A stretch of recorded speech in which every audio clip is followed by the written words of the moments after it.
Ladies and gentlemen, it's showtime!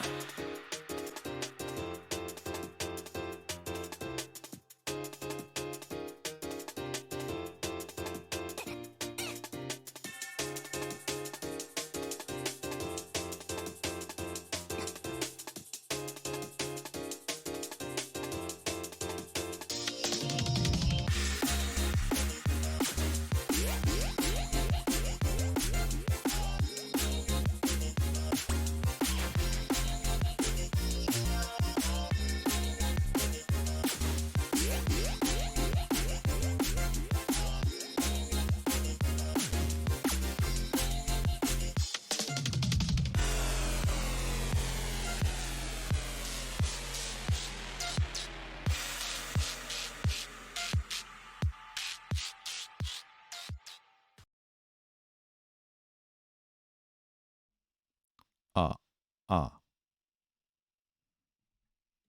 Testing 1, 2. Oh, it feels so weird just to not have all the overlays out anymore. So, let's gonna just check one thing real quick before we start.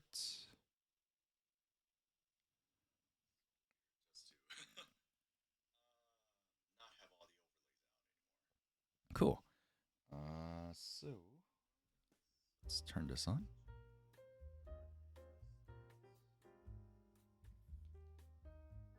All right. Kind of a weird, interesting time to stream for me, because trying to figure out when I should be streaming, and it's all because of like the new work schedule that I have right now. So I figured I should try at this time frame, which maybe it's probably like a good time frame for me or whatnot, but yeah. So there's a lot of things that I have to kind of look back and probably have to go and check. So let's do that real quick before we actually start. All right, there we go. So this music is off too, so let's turn that on. Yeah, this is gonna be one of those things where I would have to go one by one to see what I should open and what I should close. So that one again, music is gone. Music is gone. Should I provide music? Yeah, that one too. How about this one? That one. Although the lights don't work. That's not good.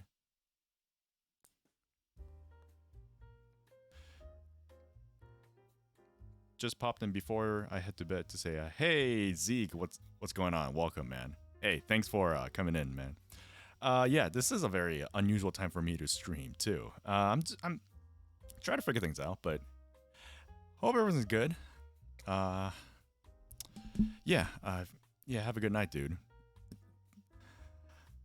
Okay, now there goes my light. This is gonna be not so good. Yep. Good night, dude. Thanks for stopping by. This is gonna be an issue. So for those of you who don't know, my lights, they usually react to a certain... Yeah, see, you can see right there. It's now going... It's being really delayed. I kind of don't like that for some reason. Maybe if I just like let it sit for a while. I'm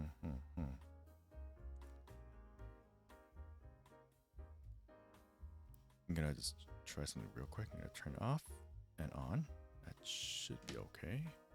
And that's probably two.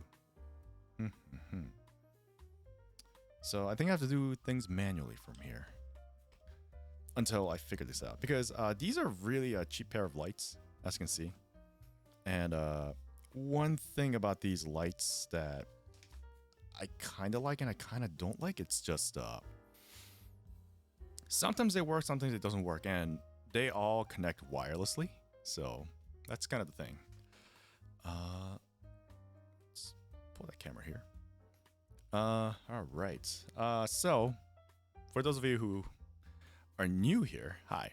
My name is EA Spuds from the Plamo Build Report, and I have been involved in a very good charity stream hosted by Bad Gumpla and 30 other builders who I think almost like half of them are VTubers, which was very interesting because last year we had one VTuber and then this year we have more, and I think it's expanding a lot from there.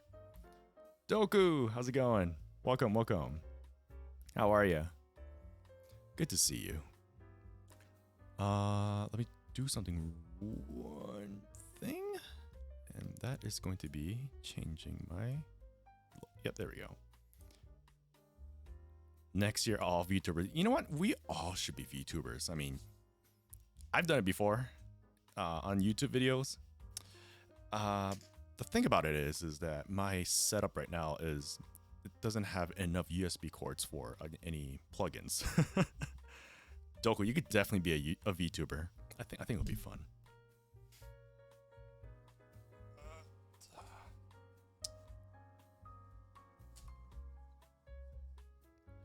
What would your VTuber be? I mean, you do have a characteristic of a VTuber in terms of like many other things. So if I were to choose, I mean, I don't think there are many cosplaying VTubers out there.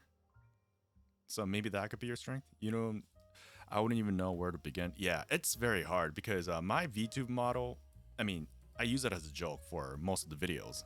And I basically just was a cat, basically. And it was a stock model, not like anything too crazy. And it was just like, you know, testing out just like the tracking and all that. And which, after doing so, there's a lot of things that the VTubers have to go through. Like, tracking is really important. I think majority of them uses like a mobile app to use that, and then somehow they connect that to OBS to project it. I think that's a really great idea. Instead of having like what, 2 or 3 webcams, just having all the tracking stuff. I think the first thing is I know a lot of people start as a PNG tubing just to see how to get the feel, and then from there you kind of develop your characters, I guess. I just upgraded my PC last week so I could do crazy stuff. Oh, I am so jealous, and I think that's really great. Yeah, setup really definitely helps. I'm just on kind of a gaming laptop, and just it's on life support with the USB hub and all that. Yeah, so right here, that's the life support that's going through my PC with 2 other monitors. It's like one on my side and the one just in front of me.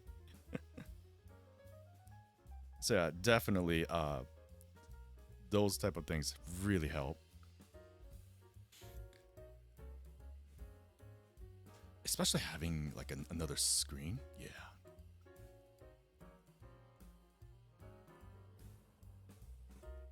My cam looks good. Yeah, thanks. I'm actually using 2 mirrorless camera. One, it's a Sony A7, like the original A7, just like for my face. And then the top camera is, I've used this camera for a long time. It's another Sony A7. It definitely helps having like a kind of a DSLR / mirrorless camera. Even like those smaller ones, like the A6000, those really help. I think, you know, just simplifying all that. Because webcam are good if you utilize it well, but it's really hard to control. Like, I want to be able to do like zooming in manually. Like, I think that's like the biggest thing, the reason why I did that. And I'm using like a wider lens too. Yeah, but thank you. Wait, where did my horizontal chat go? I'm gonna try to put this in. There's been a lot of there's been a lot of overlays that I had to modify for PMW. There we go. Let's just put this over there. Sorry, I'm just editing as I go. Okay, so horizontal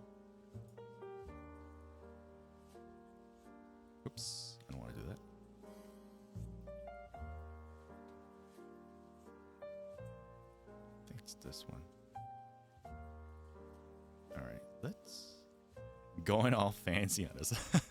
I mean, I gotta use these somehow because I did invest in it. I mean, although there were like what, I had them for a long time. So, and for some reason, so the biggest thing that I had to go this way is because if you own a laptop, like I do, the power delivery is the most biggest thing that's a hurdle. So I think last year when I was streaming, I've used like a webcam and a mirrorless camera, and the webcam always craps out on me because the laptop needs a lot of power to produce, and if you got too many shit just plugged in, then the laptop cannot handle. So yeah, and I think everybody starts on a laptop. I mean, I still have my old laptop that I use for streaming. It's like a, actually,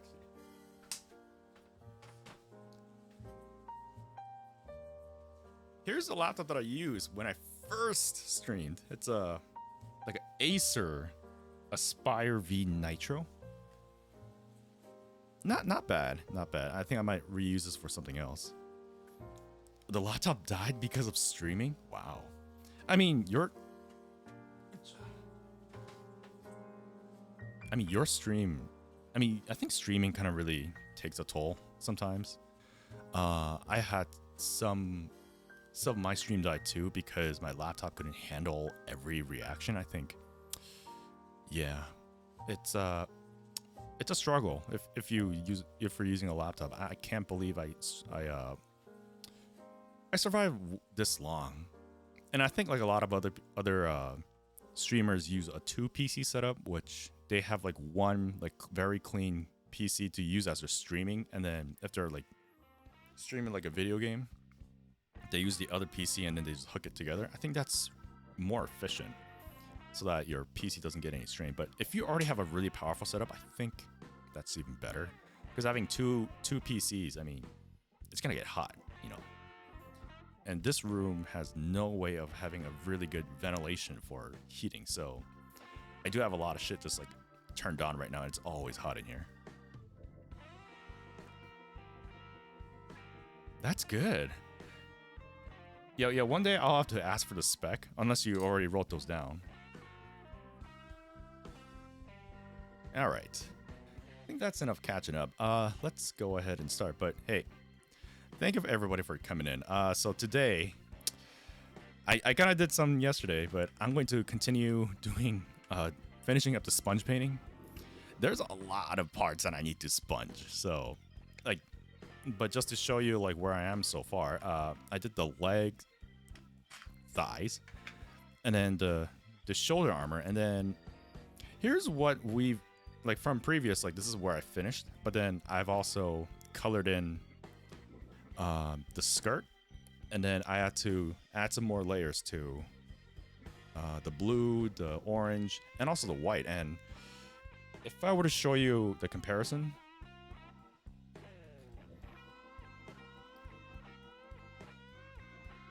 this was kind of like the first layer that I put during the charity event.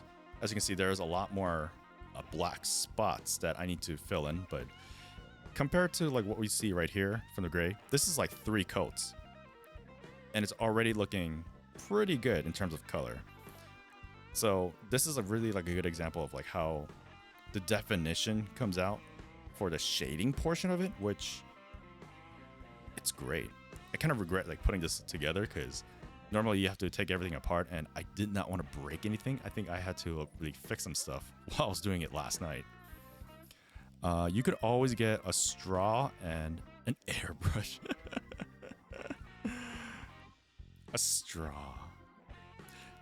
You know, so back when I was in Korea, they actually had like a product where it's, I kid you not, don't put this into context, but it was called a blow pen. And literally what it is that it's a marker, and it works exactly like a Gundam airbrush system, where imagine this. So imagine this. So imagine this is the pen, and then at the very tip, there's gonna be a hollow straw area, and all you do is just blow it in, and then the paint would just go spot out. So that's kind of how it worked. Oh, really? Okay, so it wasn't like a current thing. The only problem with that one is that kids just kind of inhaled while they have the pen in their mouth. So a lot of the other stuff just go, you know. You need to buy a set and do a gunpla kit with that. You know what? I need to find it. Are they really easy to find? Because if they are, I'm down for doing that. Could be a new challenging thing to do, which I'm always up for. So we're gonna get things set up. So I'm gonna first set up a wet palette. Now, as you can see, this is gonna be like my base of the wet palette. It's a Yu-Gi-Oh tin. And then I'm gonna just put like a very normal parchment paper that you find in any kitchen store. This is a Reynolds Kitchen, as you can see from right here. If you can zoom in, there we go. Nike, how's it going? 안녕하세요. 반갑습니다. So yeah, we're gonna use that. So we're gonna just set that up by just cutting it and then just adding water to it. I'm pretty sure a lot of people already have like a dedicated wet palette, especially for brush painters, but I am not a brush painter, so. But how's it going, Nike? It has been a while. Or actually, no, you did stop by during like some PMW pre-streams. Good? Everything good? Yeah, it's been a while since I had to catch up with anybody that I had to talk to during my streaming days.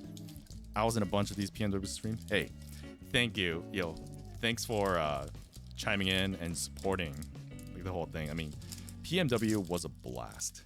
Like, it's my second year doing it, and it was a blast to do. I mean, met a lot of great individuals out there, and yeah, basically my weekend was just watching everybody do like very interesting stuff, fun stuff. I mean, and yeah, I just want to just talk about it too, like while I'm just, you know, sponging my way in there. And let's see, let's just touch the cat first, because we also have to pet our cats. Then, from where I understand, this is how it works. So it has to go behind. By the way, if you guys feel that the music is too low or even the camera's too dark, please let me know. I have to do a lot of adjustments since PMW.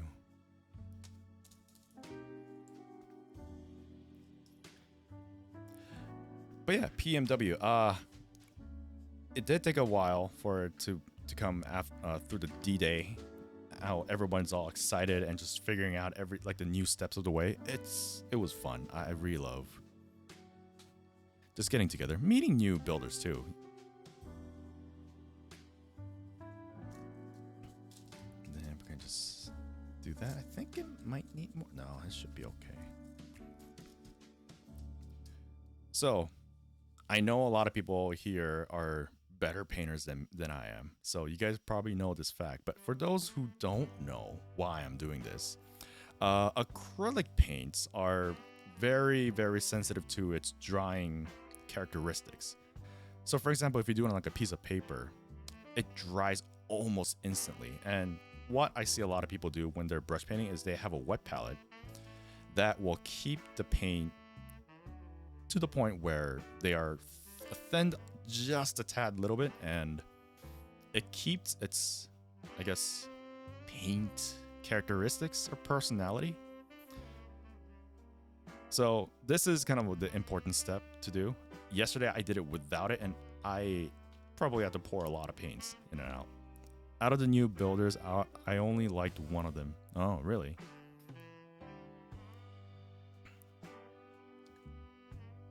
I think PMW this year was a little more chaotic than last year because Pilk was involved. And I do know that for a fact because I drank like 4 Pilks on that one stream. Oh, Doku, thank you. Thank you. Thank you. I really liked your stream too. You and Nerdterpreter, I mean, those are really very interesting to look at. And I really liked your cosplay too.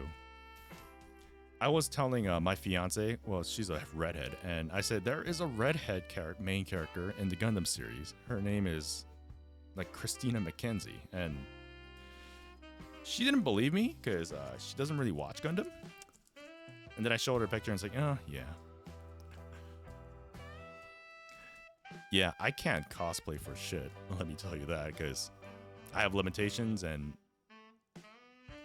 I don't know. I think cosplay for me, it's kind of the thing where if you know the character by heart, then showing the appreciation is one of the things that the cosplayers can really bring that potential out, which for me, it's kind of difficult because I do have some features that are well, let's just say I don't fit in good clothes. Plamo's a thing for redheads? Oh, definitely. That's why I'm marrying her, so. Yep. You're not wrong there. I mean, with any anime hairstyles, I mean, you know, anything that's vibrant, I really like. All right. All right, we are all set. And now, the question is, which color to go with? I guess we could finish off the whites that we have here, but we also have some, you know, I completely forgot to do this one. This one needs to be white, so maybe I could just use this like when I get everything all situated. Yeah, so my aim for the stream today is I'm gonna try to finish all the white parts, so at least I could put it together. I know there's some gray joint parts that I need to paint as well, which I don't think the gradient might work, but that's something that we could always try. So.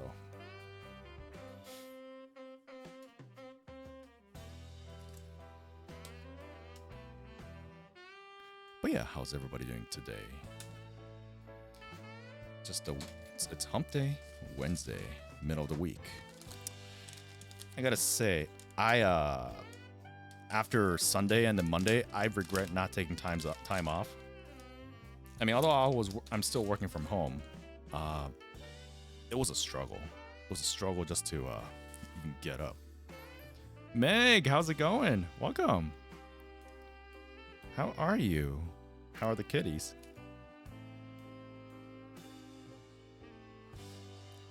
It's very unusual for me to stream at this hour, but I don't know. Who knows?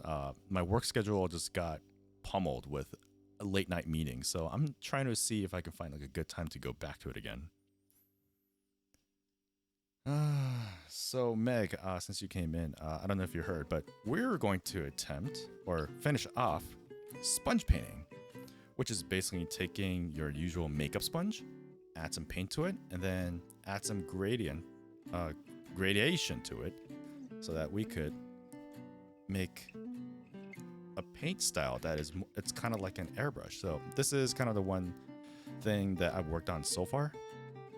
The white came out really well, but the colors, I mean, I have to kind of do some touch-ups in here, but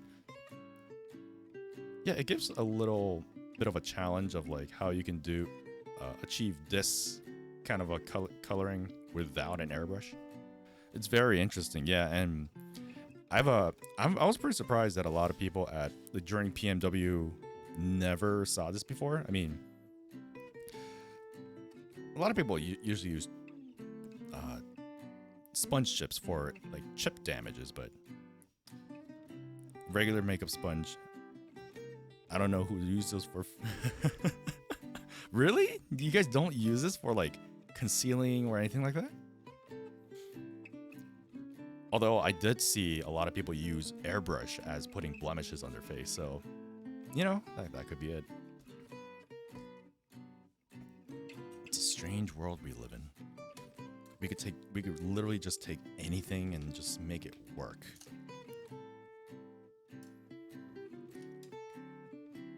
Yeah, so I thought it was very interesting. I mean, I was closing the event too, so I had to show something. And then I thought like maybe this might be a very good idea. All right, so we'll be working on white parts, and let's mix some paints here. Paint we'll be using is going to be a regular acrylic. You could utilize one of those like artistic tubes that you could find in Michael's. I think those are a better option because they're not thin to the point where it gets really watery. Excuse me. I use those for when I apply not natural colors, but I want to paint my face for cosplay. Yeah. Oh, you mean like these? Like airbrush paints?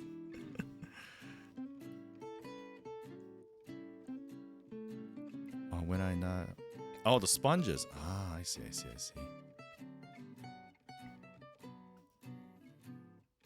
Sponges, yeah. You know, like these specific brands are really hard to find for some reason. I mean, at first I didn't know what they were called. You know what? Let's try it on the black part. Because I actually need to have this dried up first. I might only do one side, but if it dries up, we can try the other side. So I would need a bigger sponge for this one. So if it zooms in, I think I'll just zoom in a little bit more. There we go. So there's a lot of things that I have not explained during the event because of its chaosity. And it was very crazy like during the event. So one thing that I left out telling people is that if you have a sponge or a makeup puff, as they call it, or blocks, you know, it goes by different name, but when you have a block like this, always use the edge portion of it that doesn't have any air bubble holes. So you can see that there's air bubble holes here. You can use it if you're careful, but I wouldn't recommend it. So use the one side that's pretty covered up. And I usually just like split it, cut them in half, just because what you want to do is you want to just squeeze it like this. Yowza Gaming, how's it going, dude? Welcome. So what you're going to do is you're going to hold it like this. Now this will give a more surface area when you tap into the paint. And then what you're going to do is you're going to dip some paint on your wet palette. And then you're going to put them all in there. I'm just going to add a little bit more. And then here's kind of the tip. Make sure you try it on your finger to make sure something like this comes out. If you think it's a little bit too watery, try tapping it a little more until it kind of dries out a little bit. And then what you're going to do is you're just going to put it on top. Now this is going to be covered by the red portion of the shield anyway, so I'm just going to go just all in right here.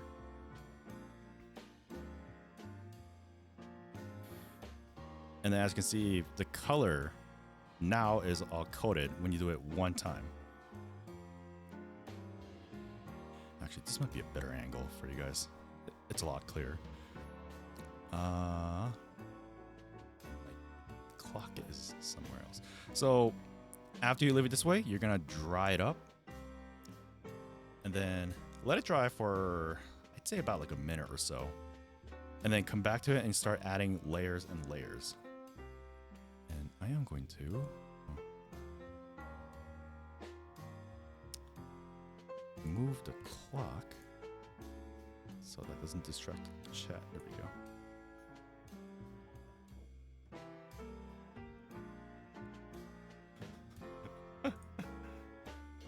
Bot's doing its job. I have a butt plug shaped sponge for everyday makeup. You know, I'm not sure if that might be a good shape to use. But yeah, because I'm not exactly sure how those things work, and when it comes to like the different type of shape. And just remove the hair here. I think that's my cat's hair.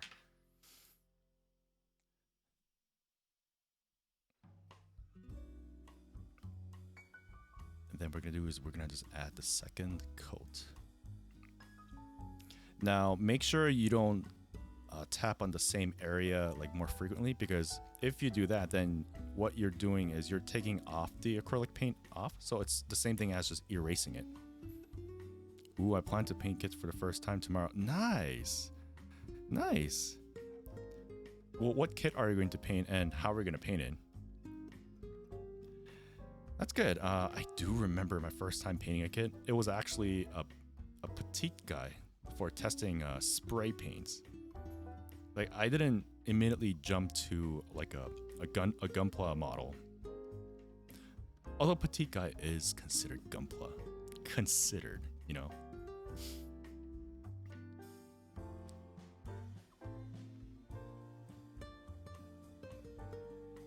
But yeah, so this is gonna be my third coat. Zoom out here so you guys can kind of see. But yeah, let me know what you're going to paint.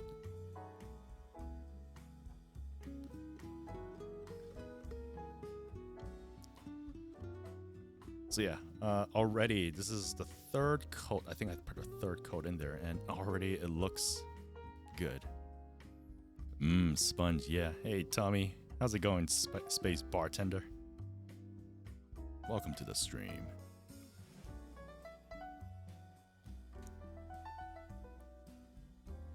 So we got this white part out, and I think we can let it dry for a few minutes. But one thing that I want to see is, I guess we could do the back portion, back part too. And guys, always make sure you wear gloves, because if your fingerprint somehow gets into like a wet paint, you know that's gonna leave a mark.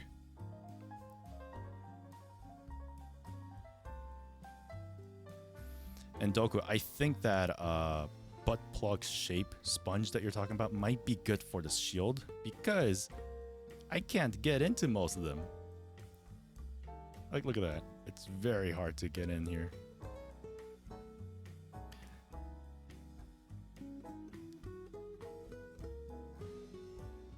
So the question is, what do you do if there are some areas that you cannot get into? The solution is very simple. You make a smaller sponge.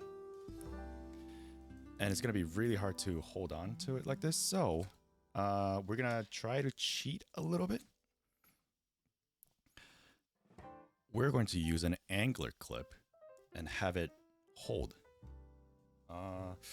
Angler clip might be a little bit too small. So let's see if I can find something better. I had it somewhere. It's not in the box.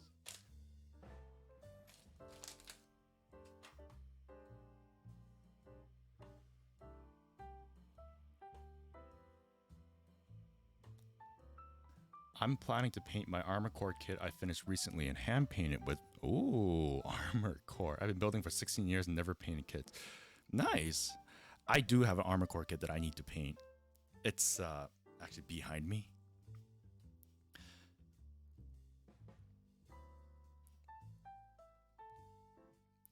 $16. Oh, nice. So I mean, I think I started painting like about 3 years ago. So I haven't been like in that paint scene for too long either. It's definitely fun. It's definitely worth just starting it out. So here I have the angler clip, and we're going to add some paint here. I think this makes it a little easier for the small edges. So we do the same thing. Apply, then just put it here a little bit. Then we're going to try to go for these smaller edges. Gotta make sure it doesn't touch the other sponge. Yeah, you can see that. You see that. It's going to the corners that I couldn't reach before.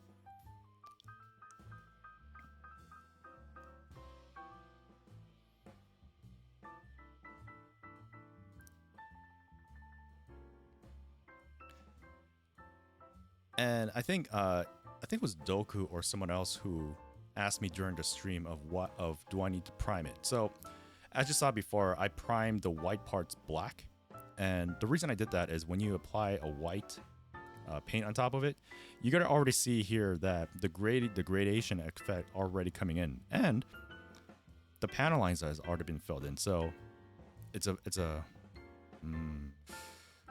double bonus. I might stream tomorrow if I'm feeling better. You're really cheap one. There are really cheap ones, like $5 back. Yeah, the sponge that I bought for backup, they were about like $5. So yeah, cool. I'll stop by your stream. Can I post a link for it? Yeah, sure. Go ahead. I think I don't have any restrictions, but as long as it's not anything lewd, yeah, I trust you. You can post. Yelza, so I have a Mirage C01 Gaia. Actually, let me pull that out real quick. Show you what I have.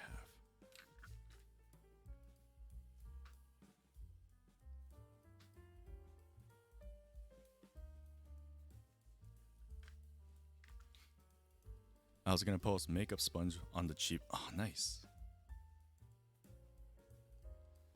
So this is the one armor core kit that I have yet to build, and I really want to do a custom build on it. I don't know if you guys can see. Actually, screw that. I'll show you right here. Armor core Nexus, yeah. So the reason I bought this kit is so I'm a huge Armor Core fan, and my favorite is the PS2 era.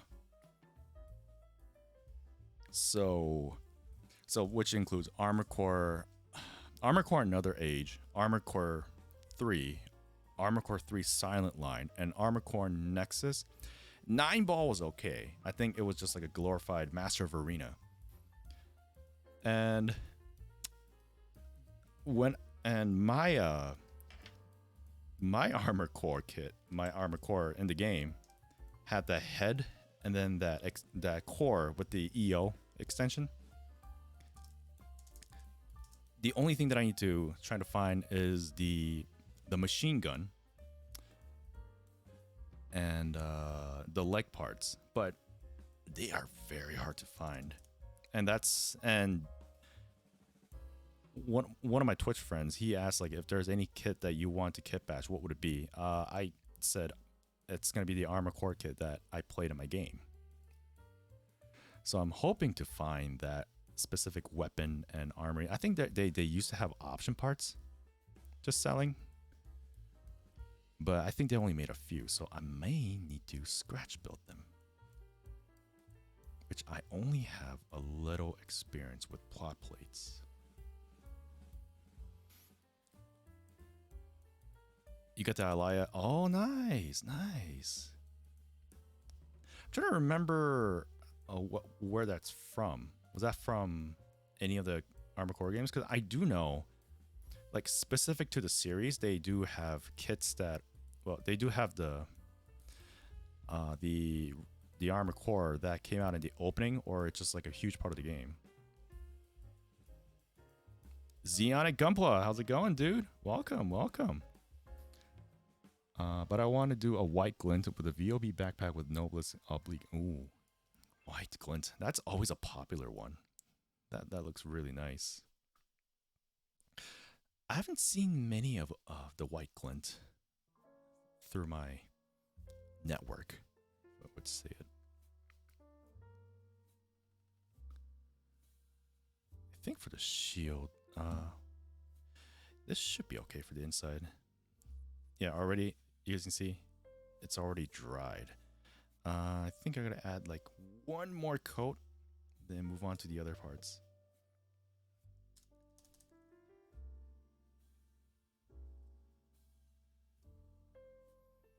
This is just for touch-up, so nothing too crazy.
or white part to paint.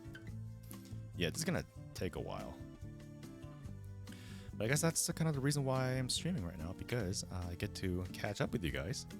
I know it's been a year since I streamed. Actually, it was like a year after PMW 2021. Then I think I did like one stream and then I just fell off the earth.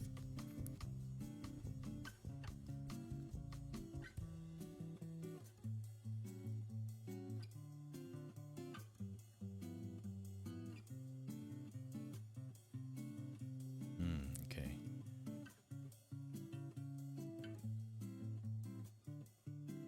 This is the only kind of the negative part about this. You have to constantly pour the paints in, and then you have to constantly just try to put it all together. And speed is also one of the most important thing of doing this, especially when you're trying to color it. I mean, it's the same principle as when you're doing like a acrylic brush painting. So spreading them out, getting the coverage, those are the most important thing. And also not to overlay on top of each other, because if you keep sponging it on the same spot, that means that you're washing the paint off instead of spreading it. So once you just like went through the area, just let it dry for about like 30 seconds at tops, and then come back to it again. And then just make sure that the paint in the sponge is still alive. So I gotta add more now, because as you can see, for some reason it's not coming out that much. This is why having a very good wet palette is helpful, because sometimes the paint just dries up as the sponge absorbs the paint. And this is like while doing this, like this is my 4th time doing it actually. And this is kind of like what I learned, trial and error. I think there's, yeah, I sacrificed one kit because of it, but I mean, acrylic paints can be removed easily with a simple green.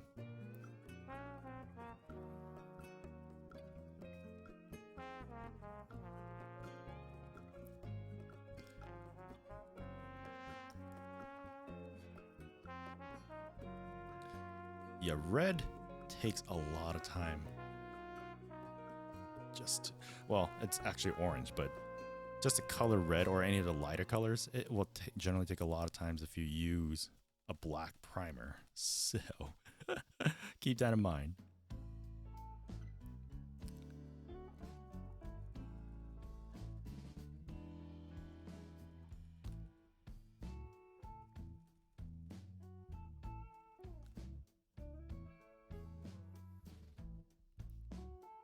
That is coming out very nicely.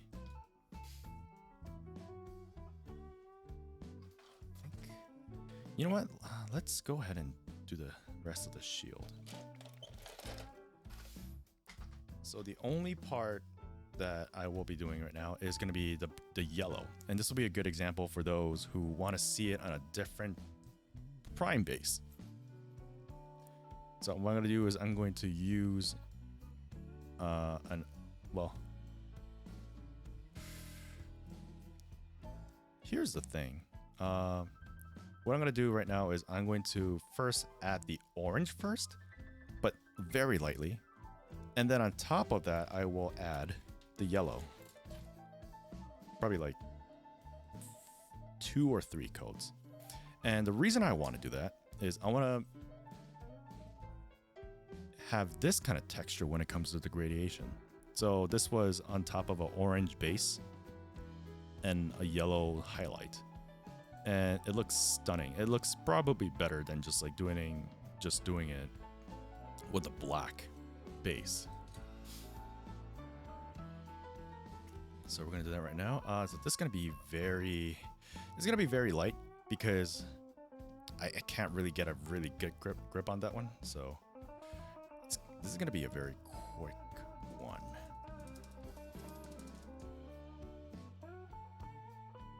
And I'm not really worried about the coverage for the orange because this is just going to be just the highlight of the base. I'm sorry, not the highlight, just basically the background of the yellow. So I'm just going to do as much as I can. I'm not going to be too worried about making it like really orange. So I'm going to leave some whites behind here. Whoa. Hey, hey.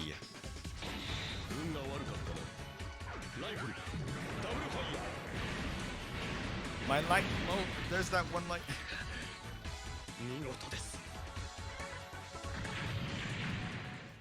Neon. Thank you.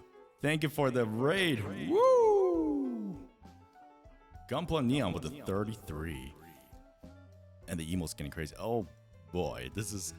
How are you doing, man? Did you finish the Goof custom? Well, for those of you who don't know me, welcome, Sussy Bacchus. My name is EA Spuds from the Plamo Build Report, and this is a kind of an unusual time for me to stream, but I usually do Gunpla and any other plastic models. And today, I am finishing off the sponge painting that I did for PMW 22 or Pumu 22. But thanks for the raid, man.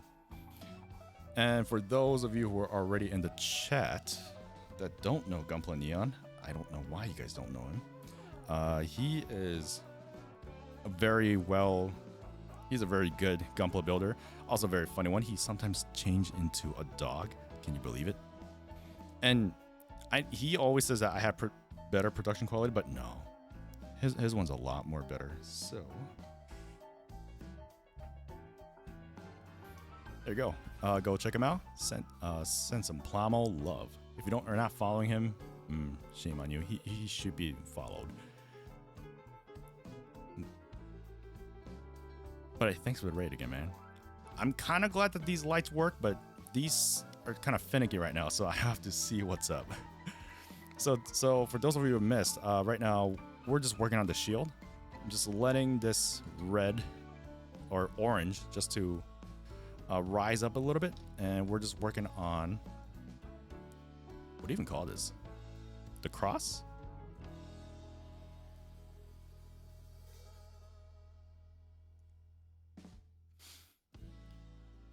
Neon stopped at the chest. Oh, okay. Goof custom that kit.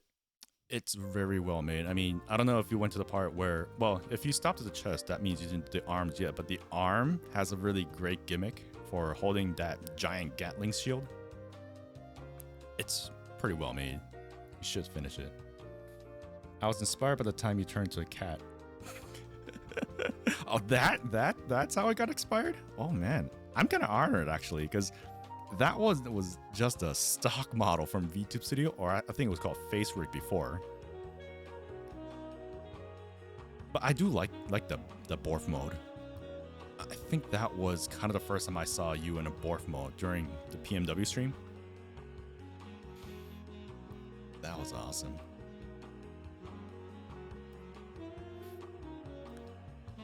There it is. That's the Borf emote.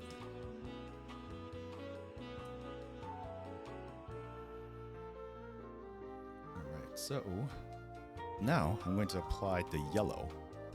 The yellow is going to be a very difficult color to kind of put. Here's the reason why, because this yellow is not as bright as you think it is. So right now I just have it on a very small sponge. I'm using an angler clip just to put it together. And the orange, I put it at base. And what I'm aiming to do, for those of you who came in who don't know what I'm doing, is I'm trying to make into kind of this kind of a great gradation shape, color scheme, which is an orange base, and then you add yellow on top. This looks, personally for me, it looks a lot better than just having a gray or a black base and then put yellow on it, because the yellow will turn green if you do that. And you're gonna probably have like 10 coats of yellow on top of it, and that's not fun.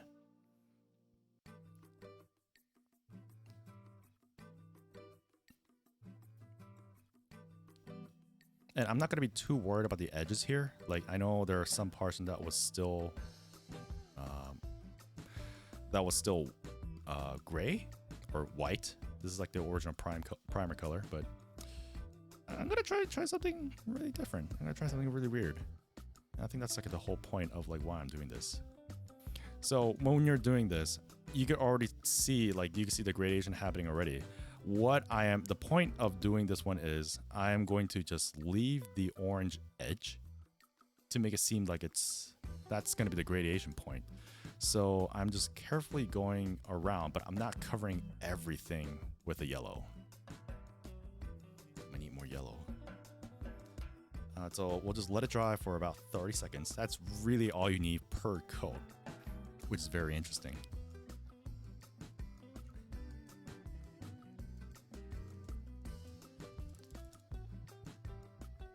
But to everybody new here, and I've already asked the chat before, but what are you guys building for this week? I know it's the middle of the week, and I think it's a really good time to get back into just finishing what you start or start something new.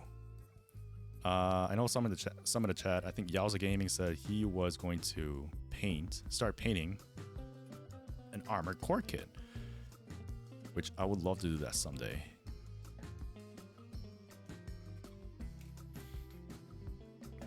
So there you go. Look at that. I kind of like it. Does that kind of look similar? A little bit. It could use some yellow. Yeah, I know. It turned out really good. So orange base and yellow, I think it's the way to go.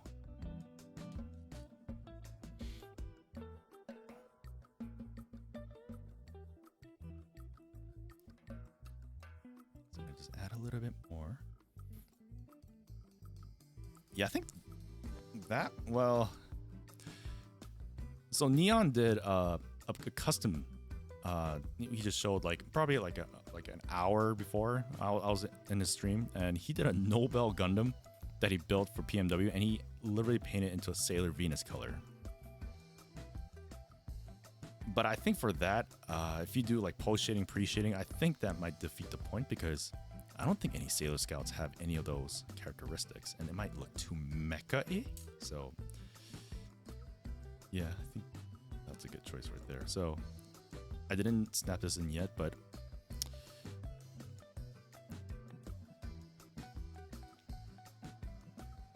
I'm not, what do you guys think? I mean, I like the orange that's coming out, but, and there's some like black areas here that I might need to sort of fix, but do you think it might fit? Let's see. I'm just like putting this together. Yeah, this is the only thing that I need to fix, I guess. So excuse me. But yeah, that's probably what I have to do. But I think the lighter parts looks very good. I just need to fix these parts, so let's do some of that.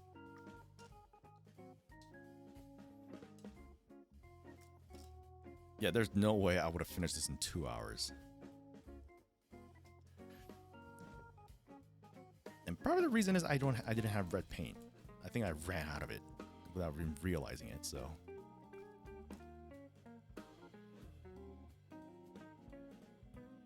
No way.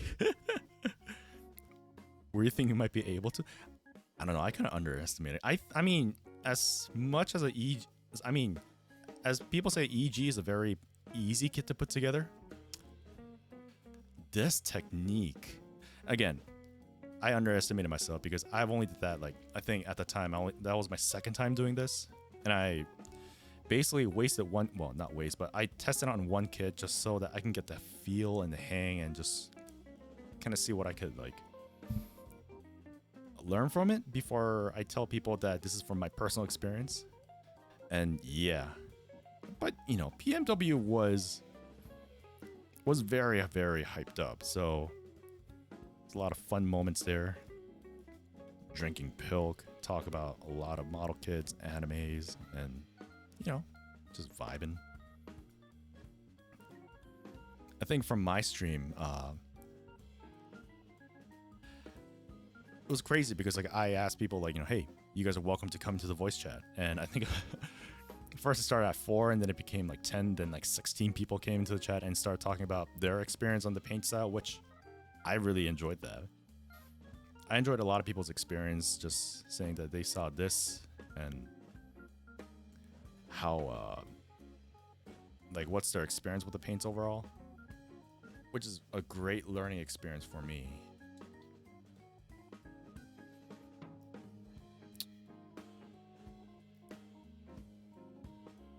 I think what I will do is I'm going to probably mix the orange with the white a little bit to give it like a lighter highlight. I think that might look great, but first thing I'll do is I need to change gloves.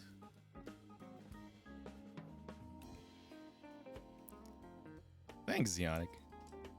And thank you for staying behind. I know the whole weekend was just basically just going through a lot of segments, but I'm glad that you learned something from it. Oh God, did I? There we go. All right, so again, I don't think I'm gonna finish anything tonight, but at least we're going somewhere.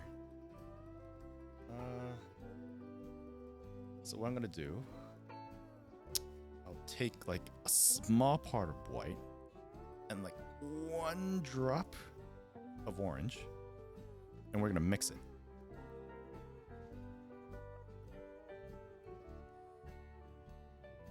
Get a little bit of orange. There we go. And I'm not gonna be too heavy on this one, since this is only gonna be for highlights. And I'm gonna just take a medium-sized sponge, absorb it, put it in. That might be a good highlight color.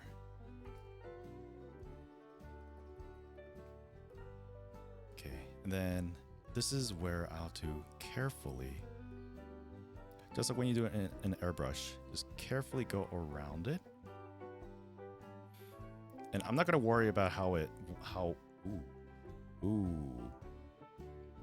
Yeah, I'm not gonna worry about it for right now, because when it dries up, I think the color might change or bleed out at some time, but this will be interesting.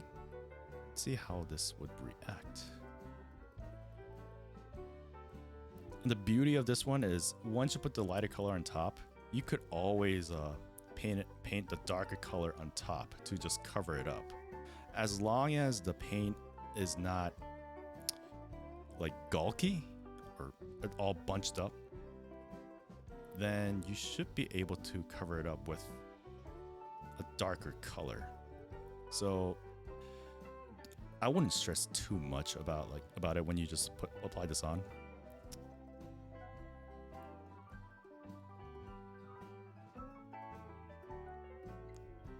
And again, I've seen someone master this technique, and it takes years it takes years to find that perfect consistency and skill.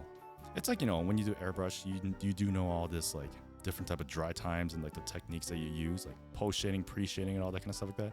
I think that this applies to this one as well, but it kind of looks decent. I say kinda, but I think the middle part, I'll need to darken that out a little bit, like a little bit. So I'm going to, again, very, very tiny. 1 dip, 2 dips. Then I'm just gonna really just lightly touch it, just to cover up that. I don't know what it is. It's that yellow that's coming out. I think on camera it looks very yellow, but you know what? Let's just do it all around. The white's a little bit strong in this one. Speaking of that phrase, happy May the 4th. May the force be with you. It is Star Wars Day, and I didn't even realize it was. Because generally for May, as an Asian and as a Korean, I know Japan, they're in Golden Week right now. which is they have all these different national holidays together. So they say, you know what? It's 1 week break for everybody in the industry. And in Korea, we have Parents' Day, Teachers' Day, and and some other days that's kind of combined together.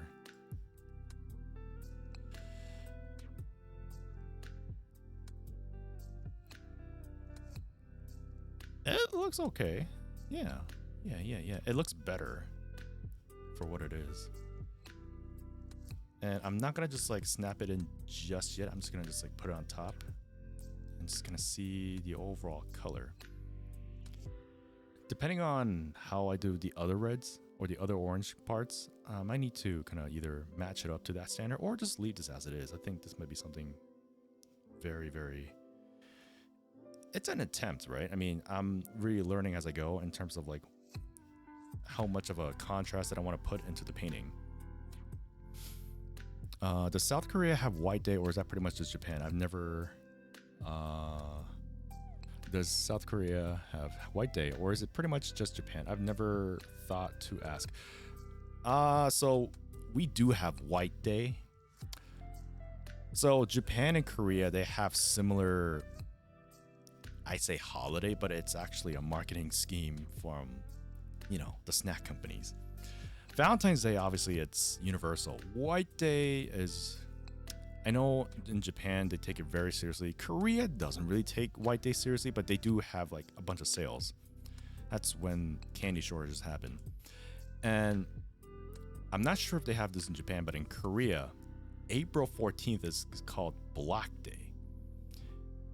Basically what that is so if White Day and Valentine's Day is for the couple, Black Day is for single. So it's Single Awareness Day. Oh, you know what? I think US have that, something as well. And what usually happens is you see everybody is wearing black with black hat and a black mask with a giant X on it.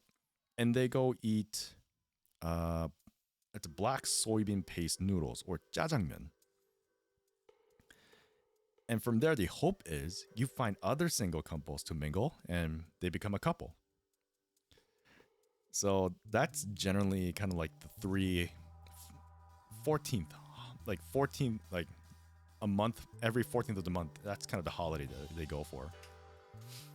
It's very interesting. A lot of people really ask me, like, you know, do they take it that seriously? I mean, if you see like in Japanese manga or something like that, you know, 14th of each month is kind of like their special or like their big day to kind of really confess their love kind of deal. In Korea, usually Valentine's Day and White Day they only take those seriously, but not up to the extent like someone's gonna, I don't know, someone's gonna have like a huge event for them to confess their love that may or may not work. I usually just steal the candies. Or if somebody just give me candy, I just like, you know, I'm more of a giver than a receiver. So that kind of explains a lot of things. So we're going to move on. Let's do the arms. Because I do need to finish the arms. So we're going to take this part. So this one was the one that I've sponged during PMW. So this will be the second layer paint. I'm just going to just put an angler clip here so that I don't touch the white parts by accident. I would have to switch gloves right after this one because there are some other colors that might blend in with the white that I have here. And actually that happened to me yesterday while I was working on the torso. And I had to fix that up, which was not fun. Okay, save.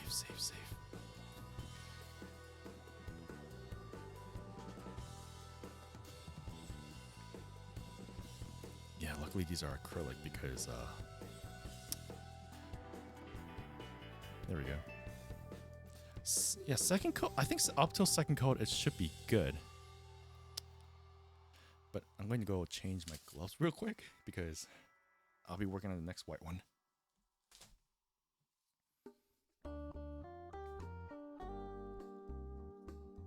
Hi, Tiffany. How's it going?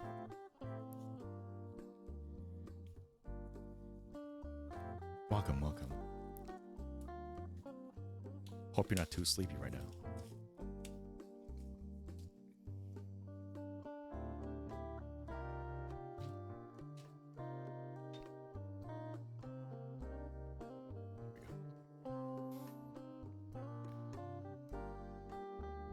Alright, so we leave that to dry. Then we're gonna put another coat of white paint here. So for those of you who want to try this out, this is I think it's called blockers or a makeup puff that you can get at any Ulta or any like cosmetic shops. And you can use any type of acrylic paints. I highly recommend using like anything that's not airbrush thin paints for acrylics. And yeah, and this wet palette is a kitchen parchment paper that you just soak it and put it on the base. Right now I have the Yu-Gi-Oh tin cover on top of it because I don't have a proper wet palette, but anything goes, right?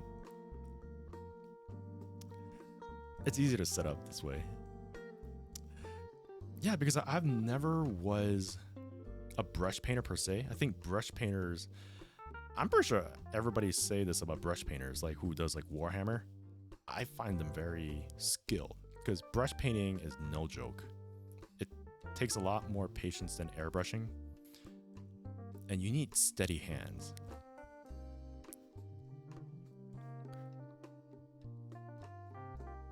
I do like the second coat, but do I need a third coat?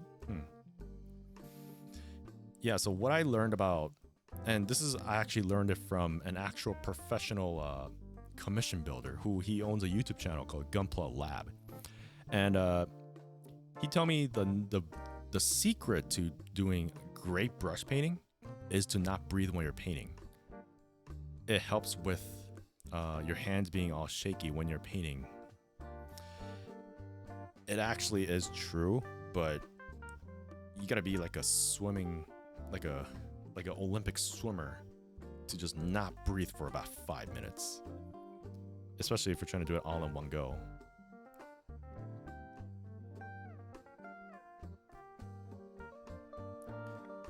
Let's zoom in a little bit. There we go.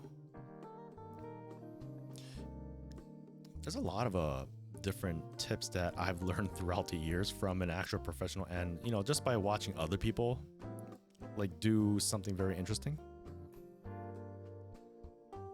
For those of you who don't know me up to the point where I just bounce around on other people's stream, I generally love looking at other people of how they do like painting or building, because there's a lot of things that a lot of people do that other builders may not do, and you could just learn from it. I just love that shit, you know? For example, I learned in Neon Stream that you could use a tree cutter to cut off parts, and it's better than a god hand. It's cheaper than a god hand. And I fucking really suggested that to him as a joke. And Neon, you actually took the idea. I think it worked out. I think you discovered something that is going to change the industry. It's difference in technique and style. It's interesting to see. Yeah, definitely, man. I mean, that's kind of where like this hobby gets really interesting. Because let's face it, the only thing that I think a lot of people see about the hobby, if I'm giving my personal view of like in general, is a lot of people just follow the whole trend of like what's right and what's wrong. And why fucking say that? I mean, and honest to God, I generally have a lot of ideas that I want to try out. Like this sponge painting is one thing that I discovered, which was it's working out really well right now, and I'm honestly addicted to it at this point. And it's a very unorthodox idea that a lot of people think that, you know, that's not going to work, but it does. It really does. I mean, it had some caveats to it, but it just fucking does. It makes it hard to starting it though. I'm trying to learn to airbrush paint and got 5 sources saying 5 completely different things. Corn, first off, welcome. And that is correct. We live in an age where I think everybody just gets info high, you know, from, you know, if for some people who love macros, like Macros Plus, you know that song that goes, and we gonna info high. It's true. Everybody's just high on information and they just want to know what's right or wrong because there's a lot of different sources of like how to do things. Like I betcha if you YouTube how to cut a grass, there's going to be like 12,000 different ways that a lot of people will suggest you to do it. So for you, Corin, airbrush paint and got 5 sources saying 5 different things. I guess the only thing that you might want to consider is, I mean, at least for me, how I do it is I try all 5 of them to see which one works the best for me, but try finding similarities in those explanations, I guess. I guess, like, the important part is you need to I guess a lot of people will need to compress, like, high-level details. Like, for example, here's kind of the universal thinning ratio. This is how you clean an airbrush. But where do you clean an airbrush? Or how do you spray? What type? I mean, airbrush is kind of a very complex topic to even begin with because it's like an automobile. Like, there's different type of cars out there used for different... It has different characteristics, and depending on what type of a driver you are, it all depends on like whether this works out for you or not. Airbrushing is the same way because there's like 7 different type of airbrushes that a lot of people will say this is good for this. I kid you not. And this is from a guy who bought like 7 different airbrushes and tried them all out, and I picked 2 of my favorites basically. But I'm not saying buy all 5 airbrushes just to try them out. I mean, if you have somebody who have that type of type, then you could ask them to try them out, or just stick with what you think will be good for right now and try mastering it. And then from there, if either your wallet allows or your time allows, you could try different things and see if that works better or worse. Yeah, I picked the starting point where I'm going to see how it goes, then go from there. I think that's where I would start too. If you want, if you're okay, I could give you my advice of where to start or how to start it, because this is personally from my experience and how I did it, and I'm no expert in airbrushing, but I could generally give you tips on, or at least point you to the right direction of where to start. I picked up a Iwata Eclipse and have a set of Mr. Color paints. Next weekend is where I aim to actually put paints through. Huh, nice. I hope that works out good for you, because, I mean, at least right here, where I'm living at right now, I think the weather should be better at this point. It's been shitty, rainy. Kind of weird, because we're almost near summer, and we're still getting cold and nasty weather. I think weather's trying to catch up. Yeah, I do like the second, or I think this will be the 3rd layer. I live in Seattle area, but I think the weather should be fine by then. Crossing my fingers anyways. Yeah, and I guess it don't mind. I live in Michigan, and Michigan weather always goes really weird. I mean, that's kind of the characteristic of a Midwest. Like, you live in the middle of nowhere, and scientifically, like, and I kid you not, I learned this from one of my classes in college, where the weather in the Midwest, they tell you why the weather in the Midwest is always shitty. It's because the warm air and the cold air kind of merge in the middle and creates like a spiral pool. That's why we are always getting shitty weather. I kid you not, that was in the textbook, that was in the test, and I had to memorize that shit so I can get an A and just get the fuck out of there. Oh, not Panda, thank you for the follow. Woo! Oh my god, that is my email. Yeah. Not Panda. Okay, so you reamed it. Thank you for that. Just followed. Oh, nice. TTS is working fine. Yeah, I apologize. Usually my back oh, there we go. Yeah, it reacts to it, but today it's kind of slow. So since you redeemed that, I'm just gonna I need your help, guys. I've added this just to test out my lights, but I have no idea what I should use this for. It's So my thought process was just add fire here, and I kind of want to use something for this one. I'm not entirely sure what though. So if you have any suggestions, I'm open for ideas. But yeah, my lights kind of go haywire from there.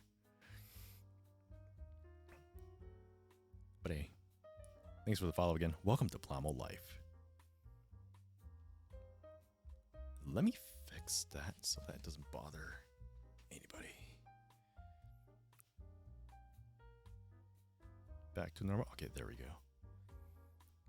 Super Saiyan power up sound with fire wherever subs or give bits. Ooh, that's an idea. I mean, so I might, yeah, that might be a good idea actually. I might consider that because I think the thought process that I had before was utilize that if I don't know someone says like a bad joke and stuff like that, so I would go like But I think the move transition kind of makes it not so sudden, so I might have to look into that a little bit. Normally, I would use that if I'm making like a big announcement or do something like a karaoke or something like that. But again, it's been a while since I went back into streaming, so there's a lot of things I want to experiment, and you guys will be the guinea pigs with no extra charge, just channel points. Xiang Sang, hello, welcome. I hope that I pronounced it right. Xiang Sang. Welcome, man. How are you? Today I'm trying to finish up the sponge painting that I did for PMW 2022. So far, it's going pretty well, but I don't think I could finish this today. But at least I want to finish the arms. Which this is not an arm part.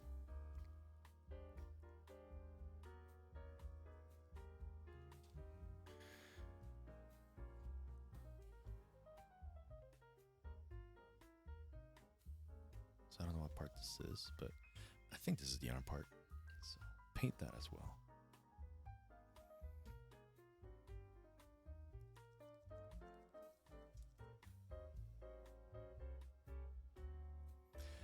But I hope this method kind of gives you an idea to give like hope to try something new. I mean, what I wanted to do for this stream from now on is I want to challenge myself to do something that I've never done before and kind of like go into like a Mythbuster style.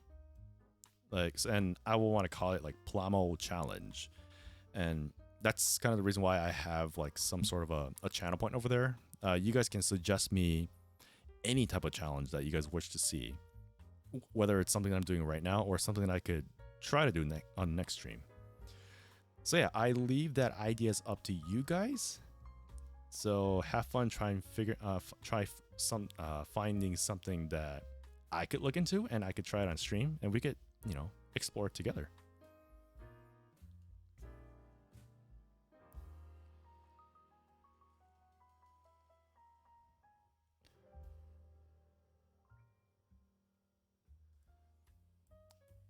I just finished my Megataro Rego, but damn, if I'm not impressed of how much work I have to put up. And I can't believe there is a scratch on the plastic out of the box and flashes on the PC runner. Oh no! Suffering of being a casual builder. Ooh.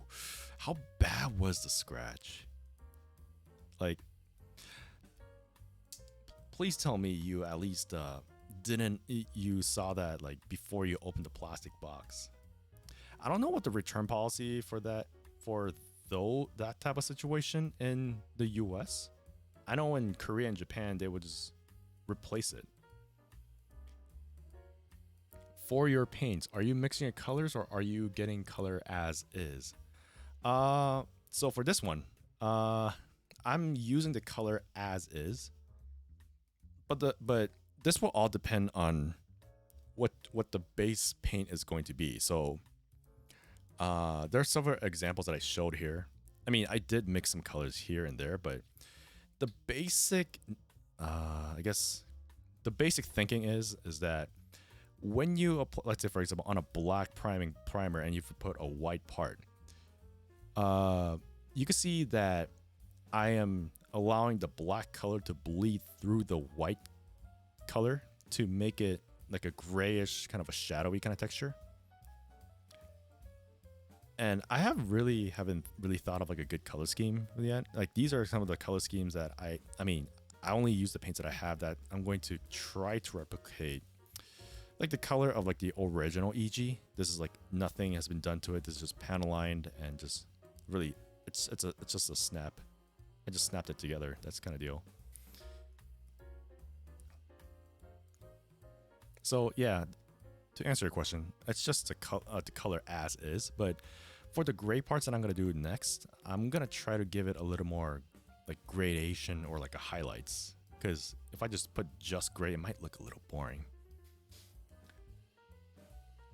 It's a minor scratches, so it's probably more of a mold problem, but there's like an inconsistent plastic surface. Simply sanding does fix it, but it puts me in a bad mood. Yeah, sorry to hear that, man. Like that. Yeah, and sadly, I'm not sure if you're. I think if you're living in the U.S., sadly, those type of policies kinda don't go under. I mean, if you did directly buy from Bluefin, or if you contact Bluefin, maybe they could accommodate while they're still in the business. I do know, I did hear the news about them being merged. So whatever name they change or whatever business direction they go, that's probably the only way that I would go. Or I mean, if you bought it at a local shop, maybe you could just like ask the shop owner. Usually local shops are pretty good with those stuff, like accommodation, like returns. And as long as they have it in stock and as long as you explain like kind of what the issue was, they understand. I mean, I believe they should be like, they should know about this kind of policy because it's part of customer service. I'd be surprised if they don't do it. Oh, sorry. Mega. What am I saying? It's a Hasegawa. Okay, so Hasegawa. Yeah, we don't have any Hasegawa like a U.S. local distributor for that one. Yeah, I check with the vendor. I mean, if you bought it online, you could try. I can't guarantee if they would respond you back with it, but. Yeah, I mean, it does leave a bad taste in your mouth. I got used to it because I'm used to just sanding any kits anyways. So, yeah, but if you're giving it to somebody, yeah, it's gonna it's not gonna feel good. Yeah, thanks for that correction. I got my model company mixed up. Saying. Also for Bandai's new US company, they have a contact line for damaged kits like Bluefin did. Yeah, okay.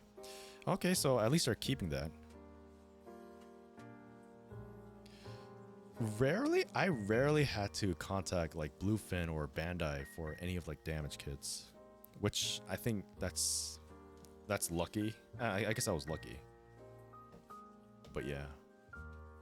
I did have one recall and they actually had to delay my delivery. And it was a Mega Man X0 kit. Because I do remember, so I made a video about this one, but I do remember like the Zero kit took about 6 more months than the actual release date. all because one of the part was incorrect, and they did have that in the manual, and it was a beam, like the Z Saber part. It's a huge Z Saber part that had some defects on their first print run. Luckily, they didn't ship that out. But so they had to pull everything out, and they have to add another page to the manual saying that this is what has changed through the runner layout. So instead of like reprinting the whole manual, they just added one page saying there's a correction. It was worth the wait though. I mean, I did love the Zero kit.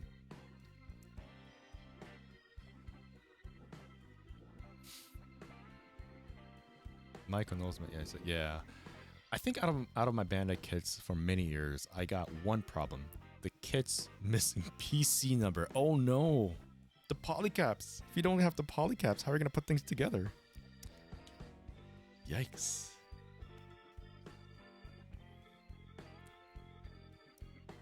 Koto had to do that for the Arcandia kit. Yeah. Yeah, and Zero was a Kotobukiya kit. Speaking of like Mega Man and Kotobukiya, I am very excited for their newer releases for the Mega Man X kits, or the whole Mega Man franchise in general. So if you guys see my Twitter, I think it was like 2 weeks ago, they're finally releasing. It's the first armor, but I think they call it. I forgot what it was called in Japanese, but it's the first Mega Man X1 armor. Then they have Mega Man EXE Mega Man. Then they have the original Rockman or Mega Man from Mega Man 11 version. And they're adding Axel, which should be interesting. I think Koto is going to sweep the Mega Man or Rockman or Mega Man X kits. Sweep as in like they're going to, like it's going to be a success. I believe that. Ooh. Okay, so this is one of the example where I haven't been paying attention. This is the reason why you should never, I guess like change the sponge as much as you can, because you could already see some bubbles. So what I'm gonna do is I'm just going to switch to a new sponge. I'm gonna let this dry for a while, and I'm gonna have to treat this in some way.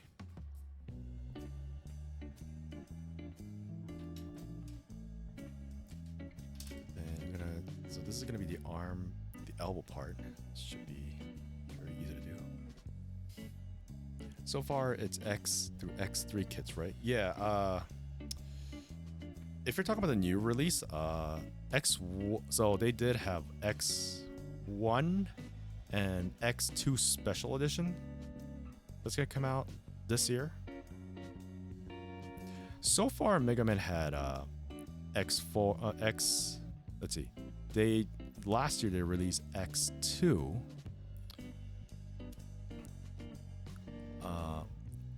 So they first released X3, then the regular X, that's universal to all series. Then they had X3 Max Armor, then X4 Force Armor, and then they have Zero. And then last year they had X2. Then this year for the X series it's gonna be X1 and X5 Blade Armor. Blade Armor looks nice, not my favorite armor in the game, but I think it looks good.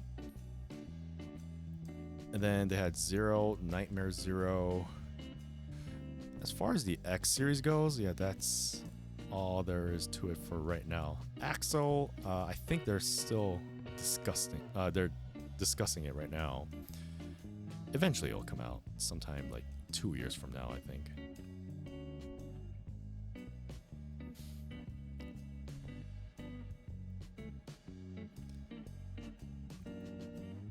What I hope for the X-Zero kits, I wish for X at least they would fix the leg and the elbow issue they had. because the elbow joints are very, very loose. So I think they start fixing that on X4. I still have to build my force armor to find out of like what changes they did. But yeah, as long as they fix that, I think it would be better. Like sales will go better because of a better quality. Because when they did the first like no armor X, I love this. I love the scale. I love the color separation and all that. Just the articulation was really a nightmare to do. Like I had to put my X kit away and like in a box because it kept on falling down and the seams are popping out. Like that was a nightmare. Where is the blues run? Blues runs.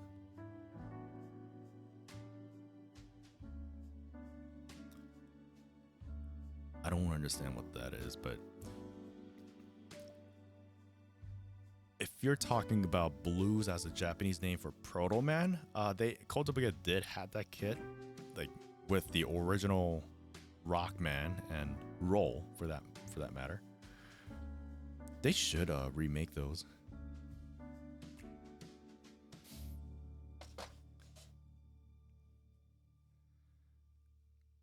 You know what? Let's do the rest of the whites. I think the whites. I think we could do it a few times, but this one I need to kind of do it over. Then yeah, like 2 coats, 3 coats. They look great.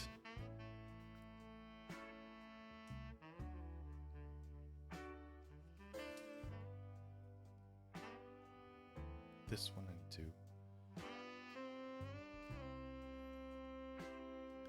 Gotta go eat dinner. Thanks for the stream and welcome back. Hope you have a good night. Hey, Corn. Thank you very much for stopping by, man. Have a good night and take care.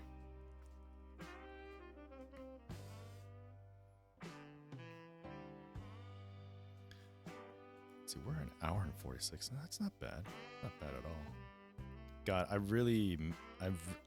I say this again and again. I really miss streaming. Just talking about a lot of things. It's been difficult. It's been difficult just typing. I mean, I did go into a lot of streams, and all we talked about are like a lot of things that everybody have interest. I just like interacting and talking with people. Just at that level, especially for nerding out on hobby stuff. And streaming was one of the things that I really enjoyed 2 years ago when I started Twitch, even YouTube. And I met a lot of great individuals nerding out, just hanging out in their stream. It's pretty good. I roam around a lot.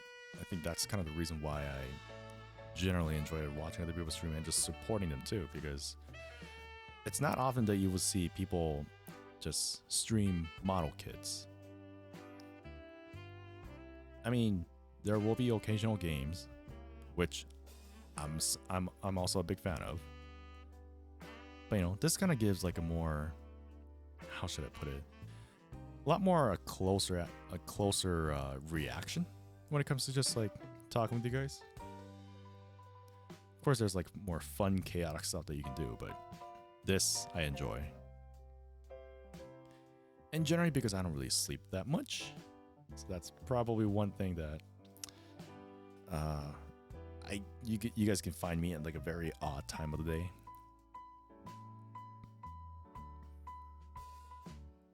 Happy to talk to you and chill, my man. Hey, same way, man. Zionic. Sponge away.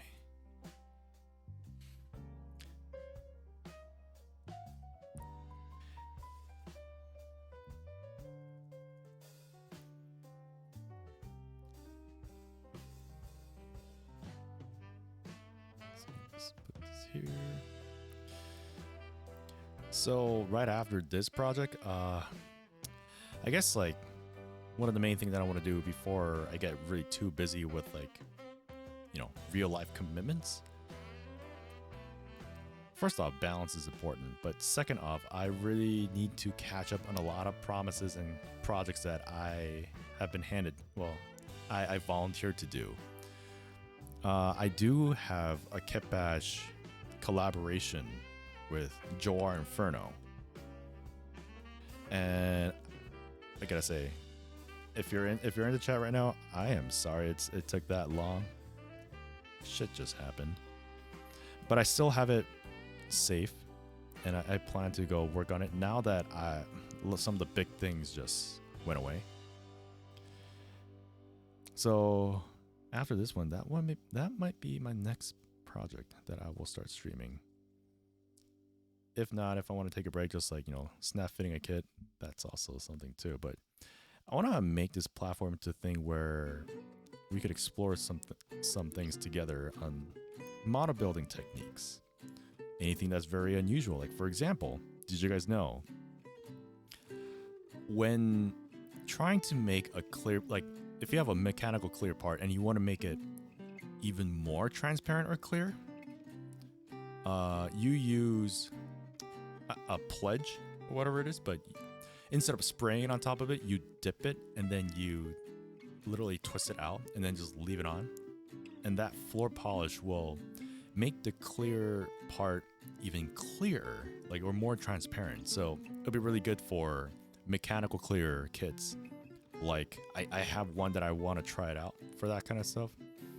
The MG Hexigi 2.0. It's a mechanical clear where the frame and, well, the frame is just the same, but the actual clear part itself, the armor part, it's clearer than your average milky clear kind of a color, but you can make it even more transparent by using that technique. So that's something that I want to kind of, those type of weird things that I want to try to do more.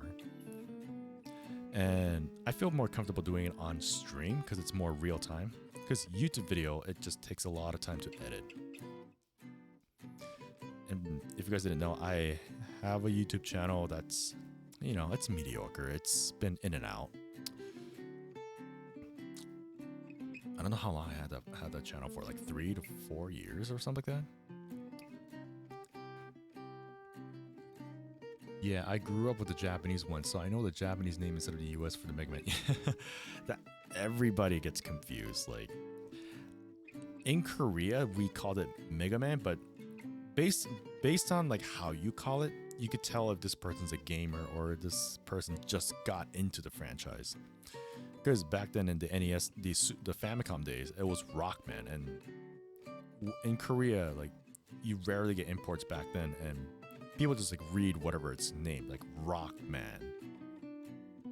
And then my experience with Mega Man in general was when I was in the US, and that's the Mega Man X was my first ever Mega Man game that I've ever played. So I grew up with the name Mega Man, but I do know the naming references and the differences between the Japanese and the US.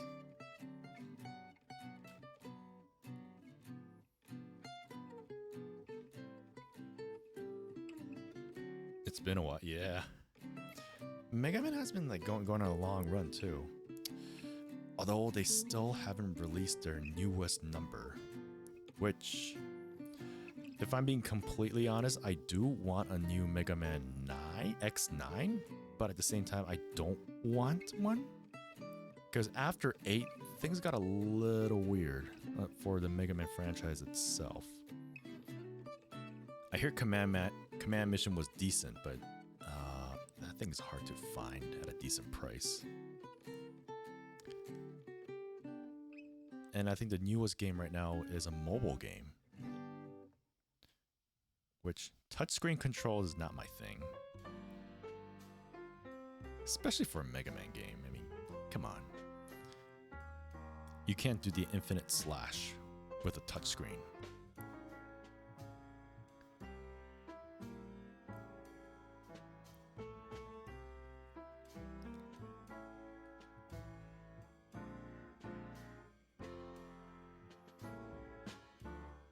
Weird after 8? How weird?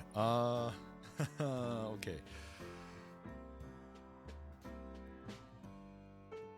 I guess I'm not sure if this is gonna be a spoiler or not, but maybe, maybe not. Maybe, maybe not. Okay. So let me just give you like the historic part of it, like development part. So Mega Man X franchise, as you guys know, was co-created and produced by Keiji Inafune. He's like the Mega Man guy, and X franchise took a very darker turn when it comes to the story when it first came out, and a lot of audience loved that shit because, you know, 90s are always a chaotic time to have everything. The original time, like kind of the original intent was that Mega Man X5 was supposed to be the last game of the franchise, period. And usually Mega Man games, they all... Let me just take an angle here. Mega Man games, they usually take about a year to develop. And that's always been the development window. It's always next year we'll have a new Mega Man game. Like Mega Man X1, 2, and 3. They all came out within like 1 year after each franchise released. And 5 was supposed to be the last one. And from there, I think Mega Man 0 was supposed to come out, and, you know, it was supposed to be like a grand finale because that was the last game that Keiji Inafune actually developed and directed, from what I know. But I think like 4 months later, or less than a year later, Mega Man X6 came out, and we're like, what the fuck? Like, X6 just came out, and the story got all janky. There's so many loose ends of like... For a Mega Man enthusiast who cares about the story, it was like, what the hell happened? The gameplay, I mean, and one simple answer is cash grab, right? I mean, they still wanted to keep the franchise going, and it was at the hype. X5 and X4 was kind of at the Mega Man X hype, where everybody is now playing it. Everybody just got interested in it, and it was a boom at that time. So, I mean, any company would go in and jump that ship, just kind of like make all these happen. So 6 was kind of like the last 2D game that was kind of still shares the PS1 like sprite-based aesthetic 2D action platformer. And but X7 became a thing where it was a huge failure because of a drastic style change.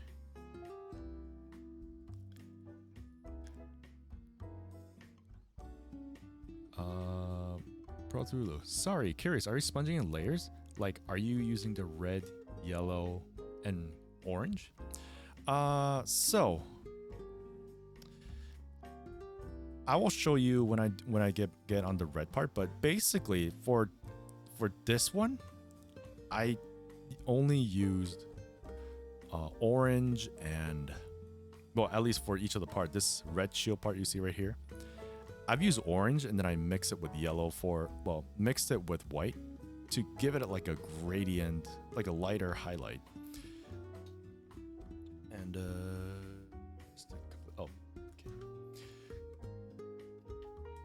so my intent was to only use the base color. So this red you see right here, this was only done in orange, just pure orange on a black primed part. So I'm doing the layers. This is about like 2-3 layers of just sponging. So you spread through one layer, let it dry for about 30 seconds, and then put the same paint again on top of it. And the more layer you put on, the more vibrant the color gets. And it will get close to the actual color that you see right here. I didn't want to make the red too orange, so I've only put like 2 or 3 layers here. Blue was kind of a lighter one, so it was a lot easier. I think this was also 3 layers. White, since it's a lighter color, I did like 2 to 3 layers to have this sort of an effect. And then this orange part right here, I did put first, I put one layer of orange and the rest was yellow, but I carefully went around the edges to see where I want to contrast the yellow a bit. So it really depends on how you want to do things, but that's kind of the general idea of what I did. So it is black prime base. Yeah, exactly. So I used two different primers for this one, and I can show you the prime parts here. So for anything that's white and red, I used a black primer. So this is the feet part. This one's I primed it black. For the yellow and the grayer parts, I've actually primed it. This trust me, this is a gray, but it's a lighter gray. It's kind of like a comic book flat kind of feel. Yeah, and that's kind of what I wanted to achieve. So, hang on, right back.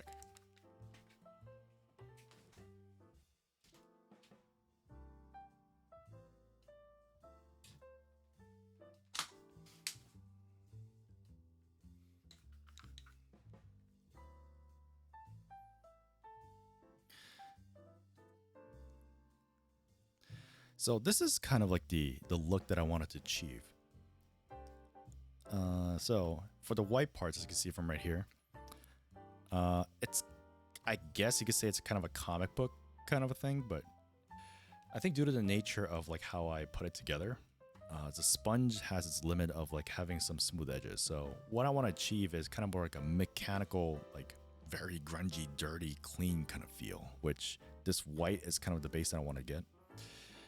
It's kind of close, but due to the texture of the sponge, it does, like this head part is a good example. Like this is kind of close to what I wanted to do with the white one, and this one is lacquer with airbrush. And the orange part, I need to smooth it out a little bit.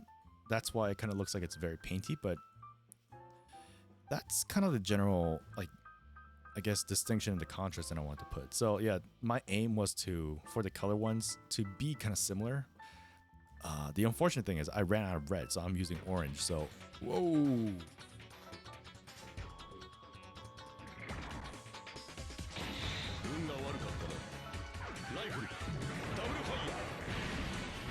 Blaze it, ravioli.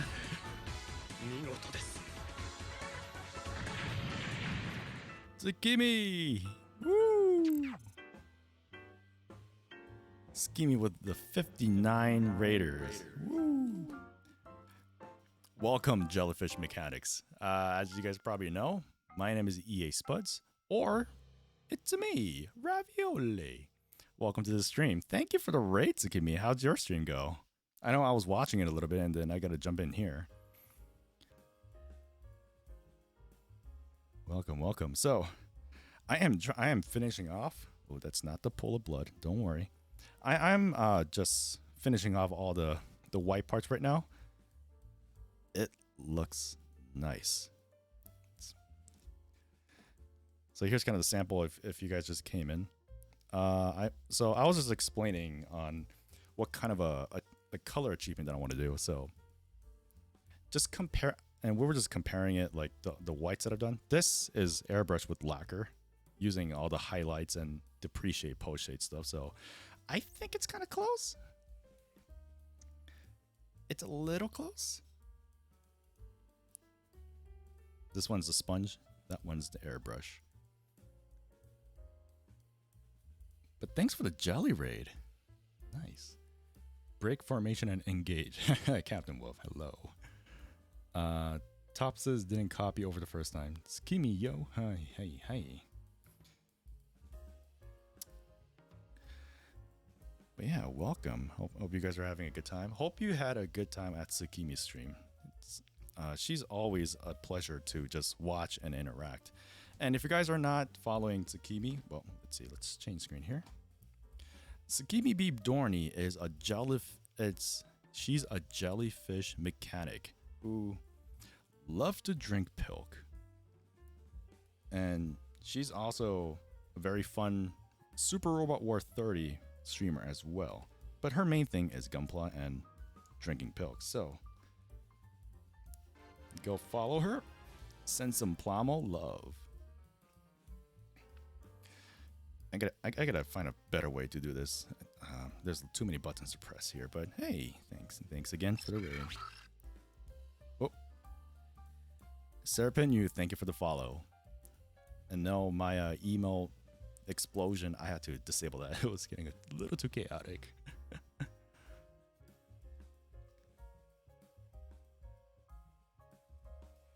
All right, so getting back to what I was doing. So for those of you who are new, this is what I showcased in PMW 2022, which was last Sunday. Very exciting event. And just to show you guys again, this is the part that I have sponge paint, only the first layer on a black primer. Thank you for this shout out. I'm a pilk sommelier. Yes, indeed. Until I get to your level of pilk drinking, yeah, I will never stop. So what we're going to do here, very simple. Just have a drop of paint. This is acrylic paint on top of a wet palette that I use, only using a kitchen parchment paper. And then what I'm going to do is I'm going to just like use the edge of the sponge. Try to spread it out. And then, very simple, just tap it. And then you're going to see by the second coat, it's gonna get brighter from here. So we're gonna just spread that out.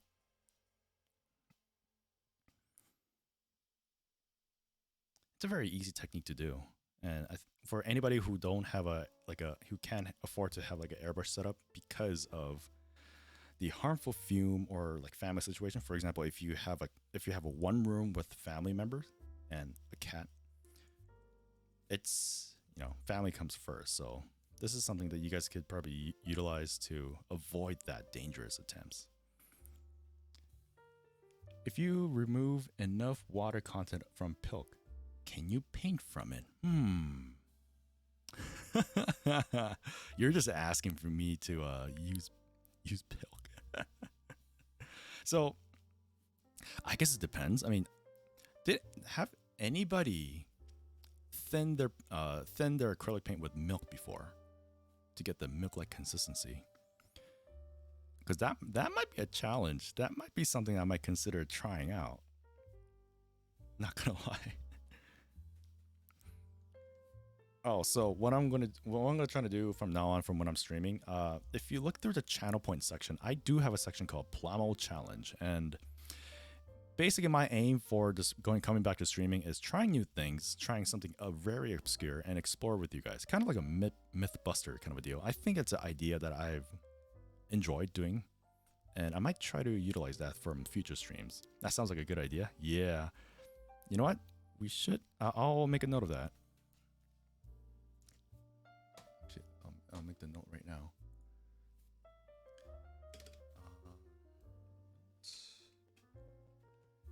It's a good idea, actually. Although that's gonna be really weird. Milk as acrylic thinner. All right. You guys can't see it, but I have a notepad open, so I'm just jotting down notes. Sugar in the airbrush. You know, sugar in the air. You know, like, so if you've airbrushed before and if you've done metallic paints, what a lot of people generally tend to do is they actually wait for the metallic particles in the airbrush cup to kind of dissolve, so they could avoid like particles coming out and make your model like very brittle. Because if you want to achieve like a shine like this, yeah, you have to wait until all the metal particles just thin out, which that's why there's like specific type of metal primers out there for metallic paints. Metallic paints are pretty hard to deal with, so that's why a lot of people, what they do is they take like a very good chrome silver and use clear colors to make that candy effect, because it's a lot less of a hassle to do. It's okay, it dissolved. Doge, how's it going? Welcome to the stream. It's been a while. How are you? I love clogging airbrushes. Oh my god. Sure, you would. You would.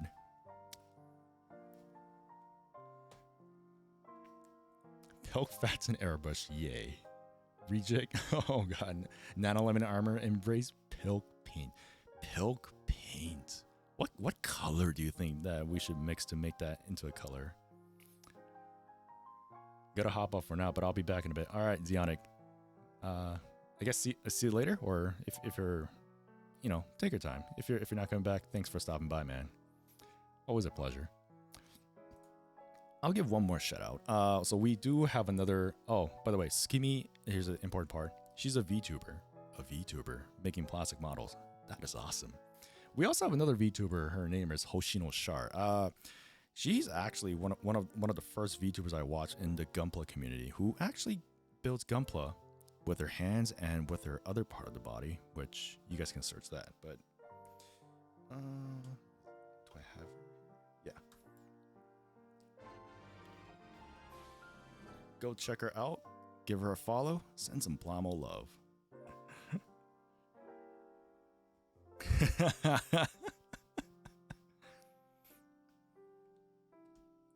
You know that's not gonna go away. I'm just kidding. She doesn't do that anymore. Trying to forget the dark times. Hey, the dark times made you who you are. Famous. It's a common technique in the celebrity industry. You know, the entertainment industry, noise marketing. And then just like, you know, let it sit for about 1 or 2 years. Everybody will forget it, but you'll still have your popularity, you know? I wish I had some dark history to put out so I could be famous like you. Which I don't know. That's a strategy for another time. Did you get a new mic since your last streaming stint? Oh boy, dude. Oh, how much do I have to tell you about how many times I have to switch my setup? So I still have the old mic that I had, which, to answer your question, yeah, this was the mic that I used for many years when I was streaming, recording music, audio, and stuff like that. I realized there's one thing that I had to change to this mic. I wish it was a Shure MV7, but SMB7, but it's a Shure MV7, which is a hybrid mic.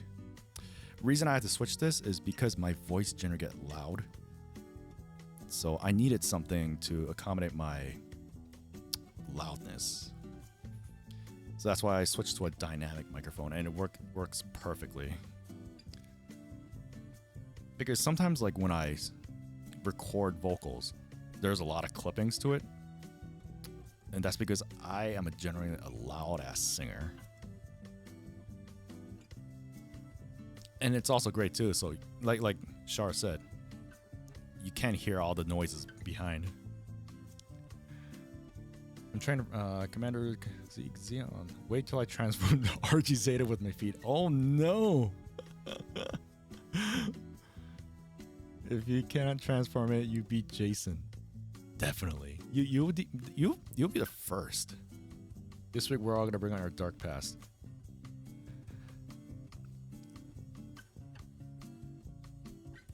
I bet everybody has a dark past. I think I have way too many. That's why I go by many names. More of that later. I did it with pure mind, just testing the limits of my human body capabilities. You know, I know a YouTuber who's in Korea, and he kind of taught me a lot about painting and modeling techniques. I actually met him. He's a pretty chill dude. He had a very good musical history too, but I saw him do EG on that not in the box, but in like a plastic bag, and he didn't open that, and he used his feet. He did use most of his hands to assemble the EG, just not opening the plastic bag, but he did use feet at some point. He used it to pop the parts off the runner. Gotta crash. Have fun. Hey, Rage Fat. Thank you. Thanks for stopping by. Hope you have a good one. Dynamic grade is for streaming. Yeah, definitely. Yeah, I agree. And I think you use a dynamic microphone too. I think. You sound way better. Hey, thanks. I found out that if I like being close to the mic, don't take that out of context, but so much block history we're gonna need. Sid Meier's design. Tornado.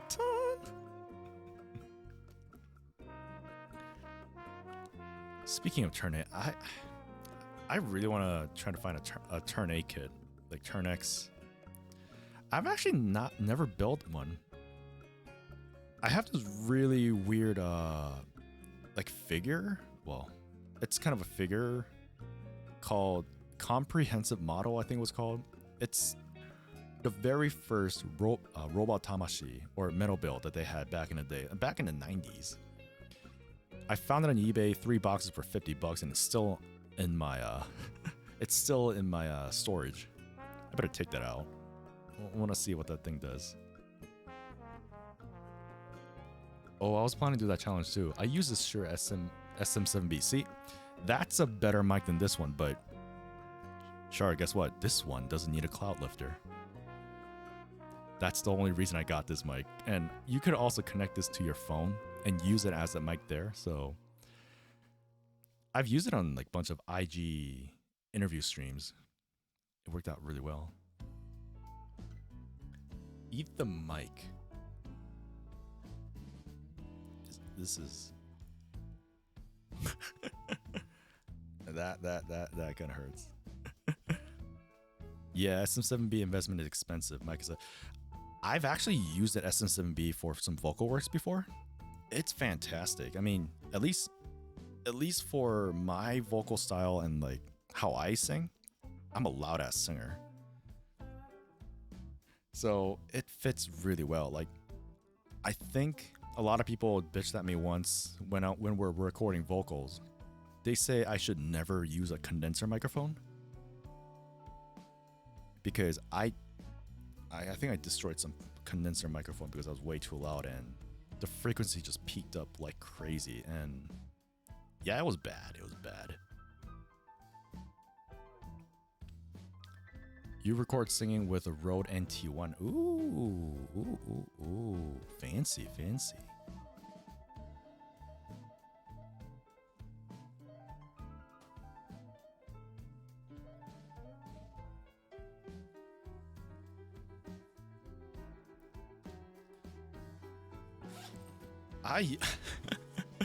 This is the mic that I used for singing like back when I was just doing like fun projects. It's a regular AKG. I think I can show it here. It's a regular AKG D800S.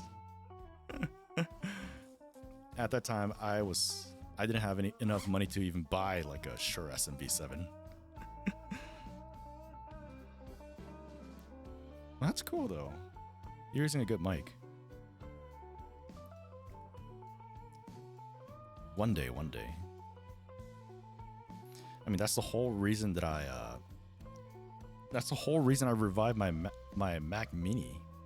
I just upgraded a whole bunch so that I could use like GarageBand and just like record vocals from there and guitars too.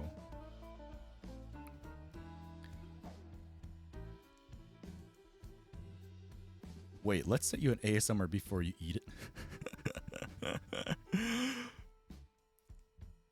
Dude, that's gonna peak everything. I record, sing. Actually, I said that. Use that VTuber money or make your VTuber agents to pay for it. Ooh. Jason, please. Onegai, sukutte kure. Please make a VTuber agency. You know what's funny? Early in the stream, some people were talking about VTubing, and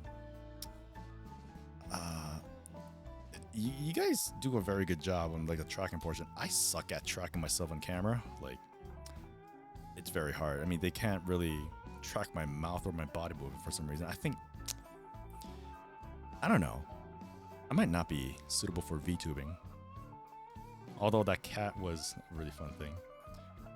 Mr. Gunpla, we all require new mics. Mr. Bad Gunpla, we require like 7 like Red Dragon cameras. We need a mixer. We need a green screen. We need like 5 monitors.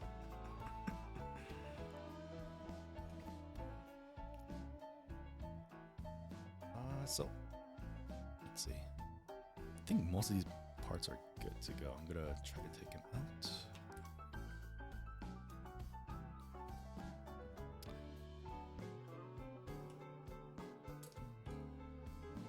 All right, I think I can move on to the gray. So I'm gonna take these away for a while.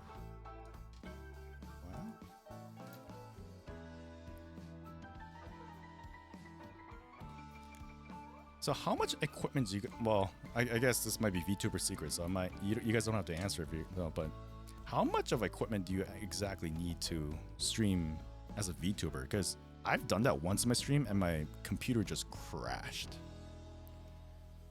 Like it was giving like 2 frames per second because the CPU couldn't handle it. So I'm pretty sure you guys need like a really good rig.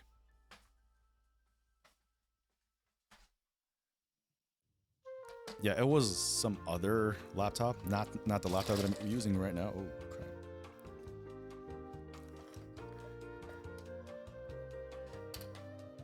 And I was using Face Rig, not VTube Studio back then, so maybe it's Face Rig that was the issue.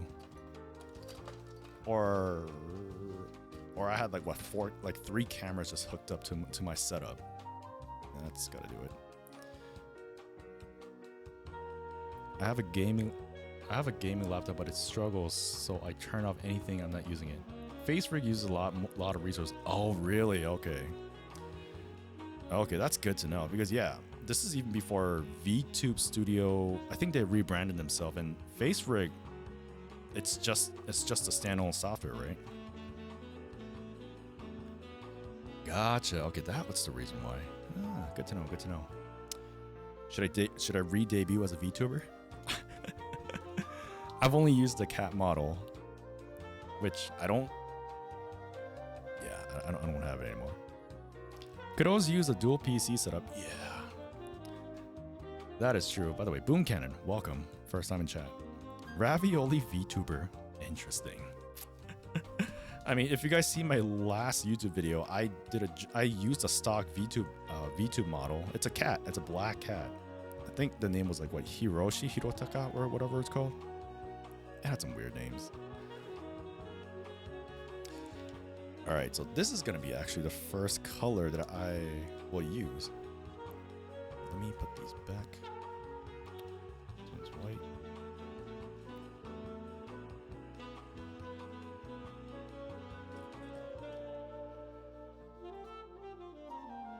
This one should be good. So I'll put this in the complete pile.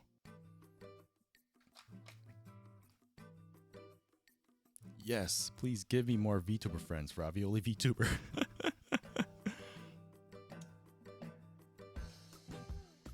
So I like the aspect of a VTubing, and I don't know, I just have to be kind of out of there if I want to become a VTuber, because, well, first off, then I should only stream in the morning if I'm doing that, because right now it's like around 11:30 at night. I can't really make any big noises. Someone will wake up and just bitch at me and say, what the fuck? Anyways, let's try these gray. So this one's the same gray that I use in a lot of kits for frames. What I'm aiming to do is I'm gonna use the darker gray, Schwarzgrau. And then I'm going to highlight it using a silver gray. Let's see if that works. It's kind of weird that I primed this like light gray, but I'm gonna see how that works out. If I fuck up, then I fuck up. That's just generally how it is. But you know, acrylic paints, that's the beauty of it. If you screw up, you could always do it again. It's very easy to take off. Just use simple green or purple power. That's a better cleaning agent than anything that I've ever used. for acrylics. All right.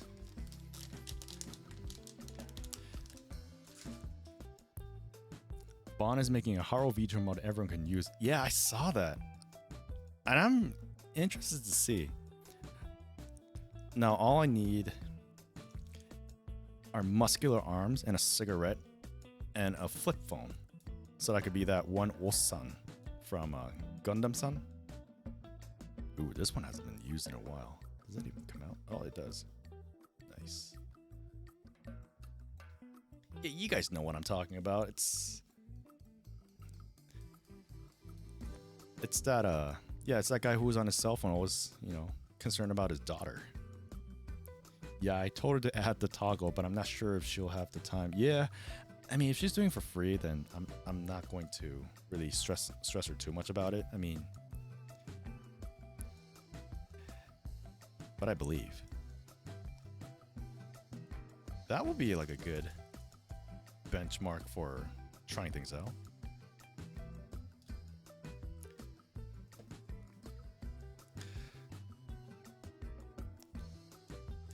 Speaking of models, I guess what's kind of a good fundamental thing to consider when you're thinking about what type of style or model you're putting on? Oh, actually, this gray seems pretty light. Maybe it's the first coat. That's why. Ah, man, I should have painted this black. Should have primed it black. Now I regret it. Look at all these white stuff up, white panel lines out there. Yabai, spike 'em all.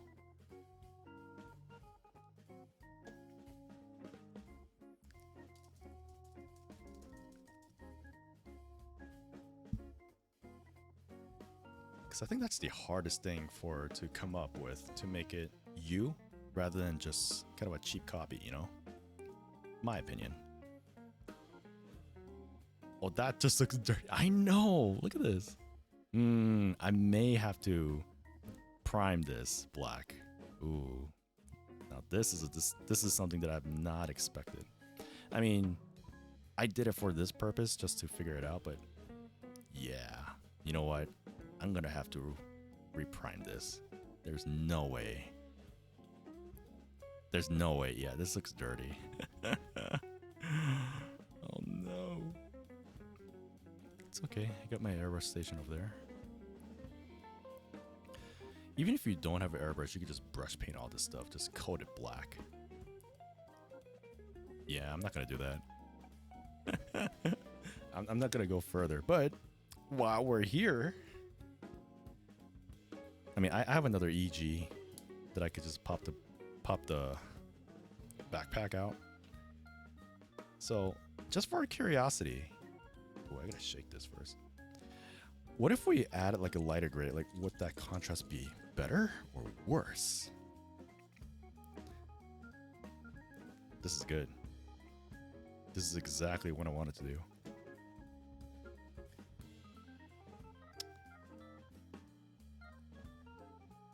Positive, positive, positive energy. So if we just try right here. Okay.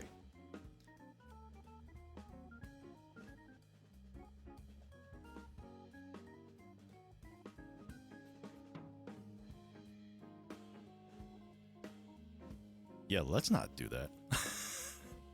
Let's not do that. Oh god. Gray is very hard to do like any contrast.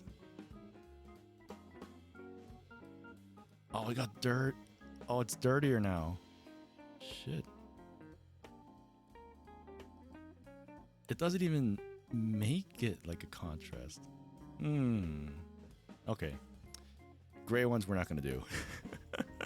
We're gonna prime it all black. Well, good thing we learned it from here.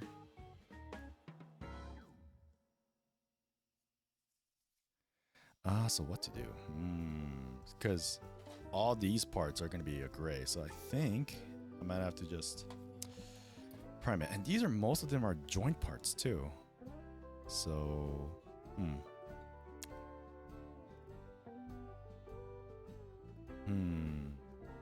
I have an idea.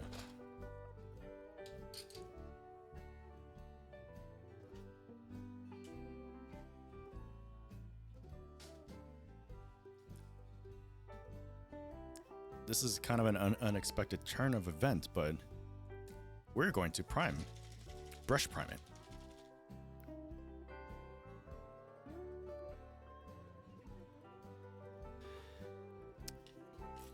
So let's see. And I'm not gonna worry about this.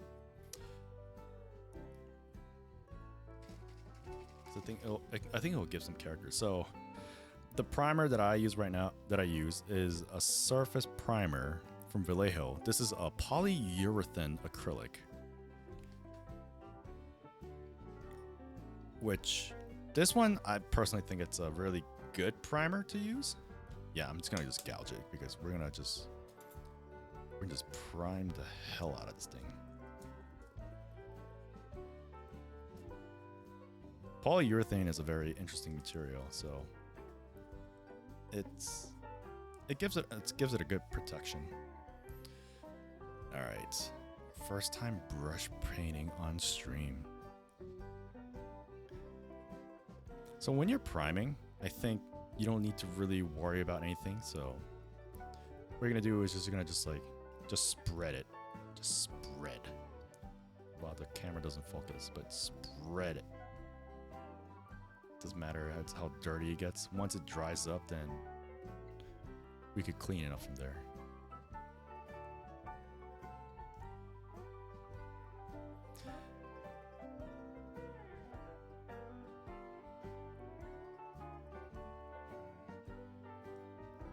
Make sure there's nothing stay behind.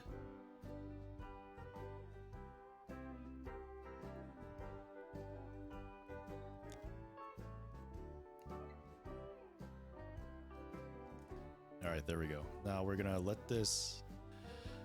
The dry time is gonna take a little while. So I recommend just drying this for about 4 hours.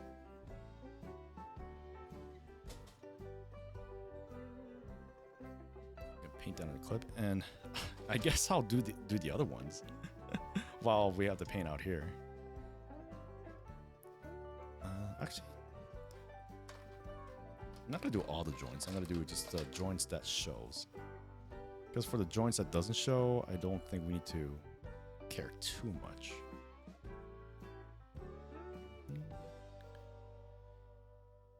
Yeah, for priming this, I mean, the first coat is always going to be just covering it up.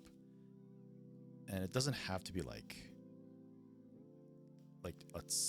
too much of a smooth surface anyways. Because we're going to color on top of it anyways. But if you see bubbles, yeah, just make sure you just make it at level.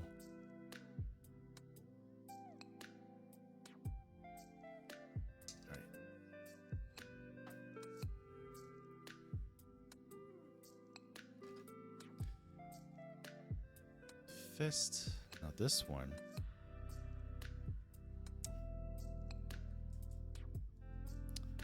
Do you think the fist might be better just to paint on top? No, it needs the panel line.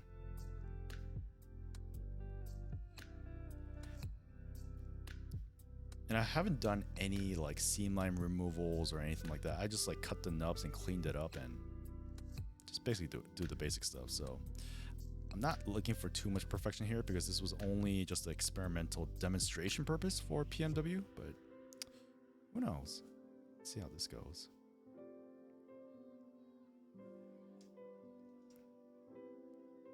All right.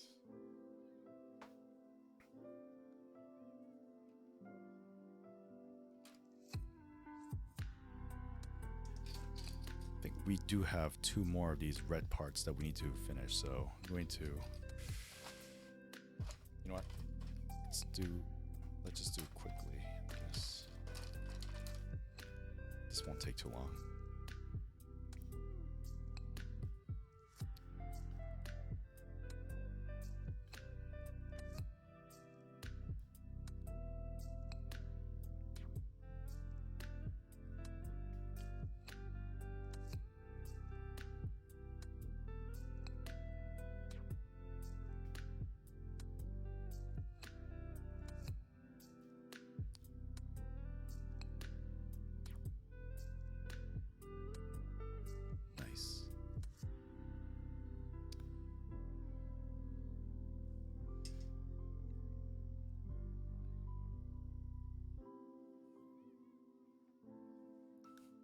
Okay. How many do I need to do? Okay, I need to do this one. I don't... EG has a lot of these gray joints right here. So I need to just like look at what is going to show, what's not going to show. If it doesn't show, then I'm not going to paint it. I think that just makes our lives easier, right? This one. Check the manual. Where does it go?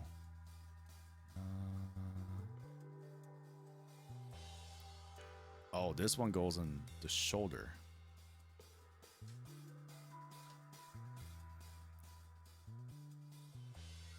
So like right here. Yeah, we need to paint that.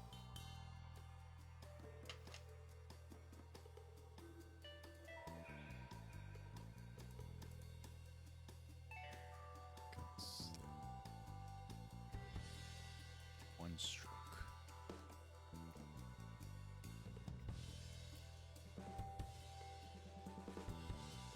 Do you think paint at ASMR is possible? Maybe airbrush painting, but I don't think brush painting. Yeah, I don't think you could hear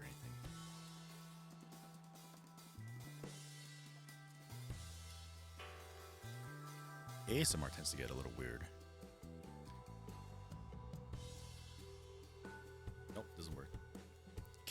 You can't do hand paint ASMR.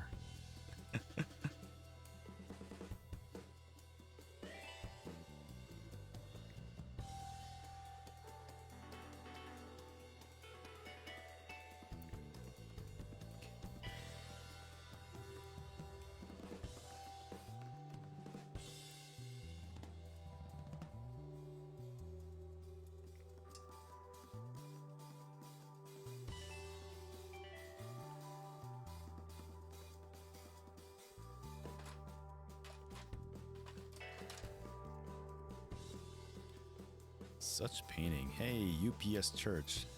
What's going on? Welcome. Yeah. So I screwed up. I shouldn't have used a gray primer, or this is not even gray. This is it looks so white than gray. So what I'm doing right now is I'm just like reapplying a black paint or black primer onto it, and just gonna let it dry. Because it's a little too late to do this on an airbrush for now. And I think with enough time, we could kind of see how that turns out. Because you definitely can do the sponge painting on top of a brush painted primer. Because priming is just putting in the base color. So it doesn't have to be smooth. I mean, it's better if it is, but generally what I saw some people do, they just brush the hell out of it and then just leave it and then just do the sponge painting from there. Did you prime everything else by hand for this, or is this just a spur of the moment thing? This is a spur of a moment thing. So for PMW, what I did was, yeah, if I can hand brush like this smooth, I should quit my job and be a professional painter. But this, I just airbrushed. And because PMW, yeah, I had to do something for PMW, and I didn't want to waste time just doing this for 2 hours because obviously it's not that fun to do. So I used the same paint, but this one is airbrushed.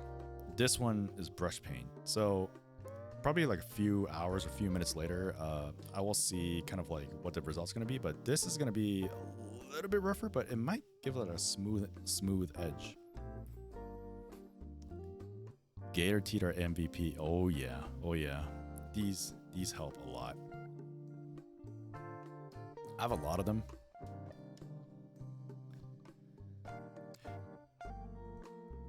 So just keep this in handy, because especially if you're doing like small parts like the hand, for example, yeah, you don't want to hold it. And as I was gonna say, I have a lot of like white paints on each of my fingers, so I don't want to even touch that.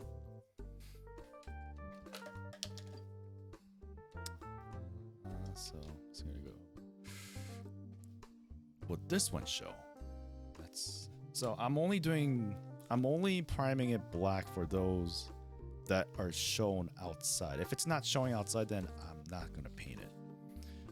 General rule of thumb, if you want to, that's great.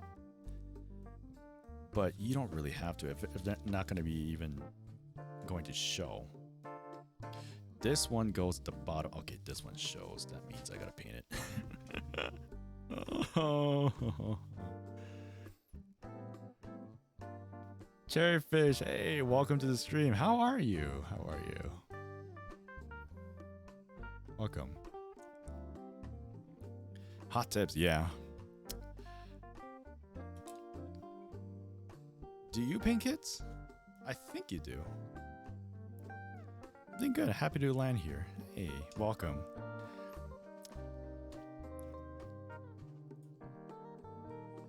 Just came over and was worried you nicked your thumb with an X-Acto. It does look like that I cut myself, but no, I'm fine. Luckily, I'm not building today, so.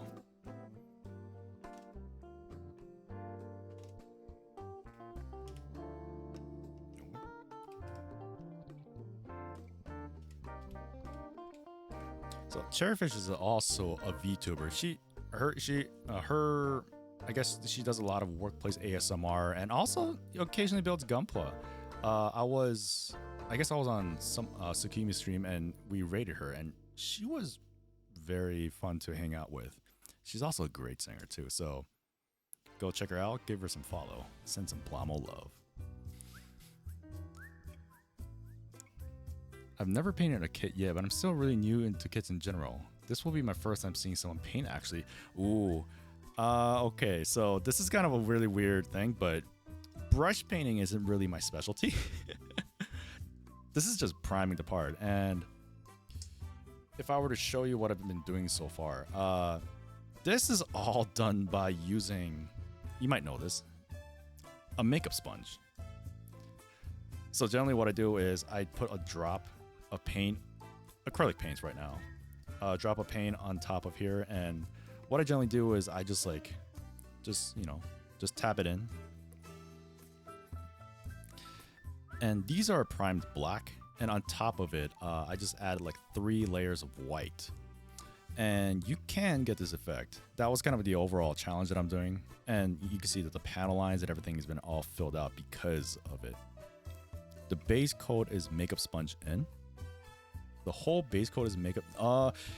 No, so actually, while you guys are here, I could probably show it for this feat. I'll paint it white so that it'll be easy to look at. Maybe I'll put an orange on top of that.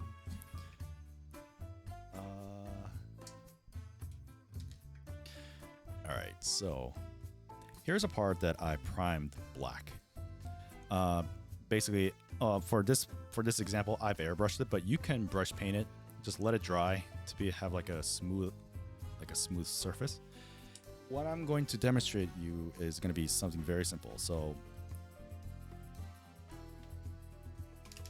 I'm going to first mix the paint, and this is a wet palette that you can use. You can use any wet palette, but if you want to make one, just use a kitchen parchment paper, very cheap, and then just adds water and just wet it. Not too much, but just wet enough so that the paints won't dry on it. And I put way too much. You just need 1 drop. This is good enough. Hey, thanks for the follow. And then you take something as simple as a makeup puff.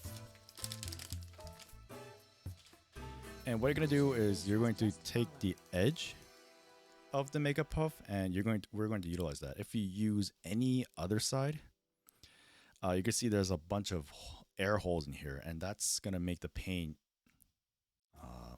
very watery. So what we want to do is we want to avoid that. That's why we tore it in half, and we're going to use this side of the sponge. And it's good to either have an angler clip or just use your best touching method for this one, depending on how you grip the part. And then once you have that all set, what you're going to do is you're going to just take that drop of paint, coat it, just let it soak for a little bit, and then you're going to just test it on your hands. This is kind of the effect that you want. And then from here, you can just dab it in.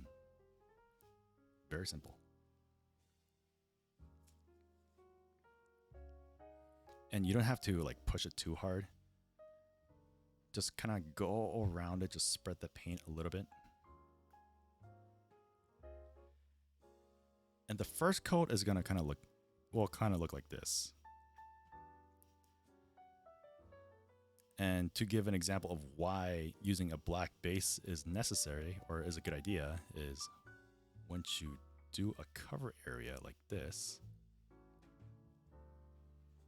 you can see all of the panel lines here are already filled in. They're just shadowed out by the black base.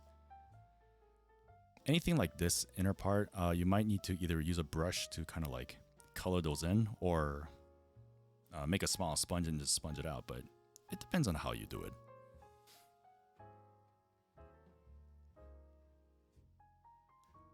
I have paint markers. Does that paint well? So if you're talking about Gundam markers, I have not tested that out, but here's kind of the tip. Paint markers can be generally used for brush painting if you just like dab it in. I think in theory you could use it that way. The only thing that you have to be careful is going to be the fume that pops it out. I think Gundam markers are alcohol based, so you will still smell a little bit. There are some odorless ones too, but I think it's possible. But the other thing is going to be dry time. The reason I'm using acrylic paint for this particular method is the acrylic paints that you see in like Vallejo or Turbo Dork or any of those kind of brands.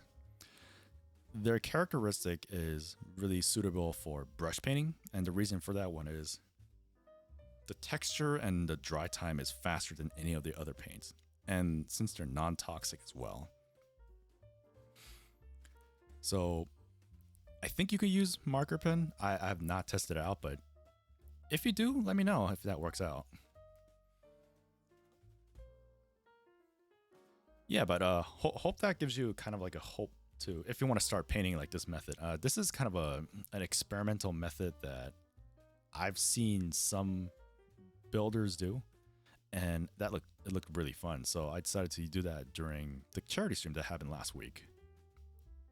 So right now and the dry time is very quick. It only took like 30 seconds just to dry each of this area,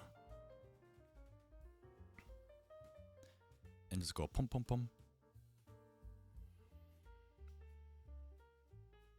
And then, yeah, you already see by the second coat, the color starts coming out.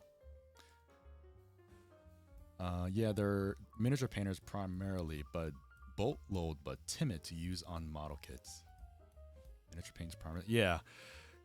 I mean, generally, using this as an airbrush paint, my honest opinion, it's been very hard to use because if you use an airbrush, you would know that tip dry is a bitch to clean, and sometimes it clogs your airbrush. So a lot of people do not like using acrylic paints for airbrushing. As long as you thin the tip of the needle while this is on, just like, after like probably like 2 minutes of using it, just use a brush that had like acrylic thinner and just like clean the tip and then just do it again. Sponging makeup on really definitely very satisfying, and it seems fun taking from model builds instead. Yeah, right? It could be utilized in a lot of different ways. There are many different model techniques that you could use sponge for.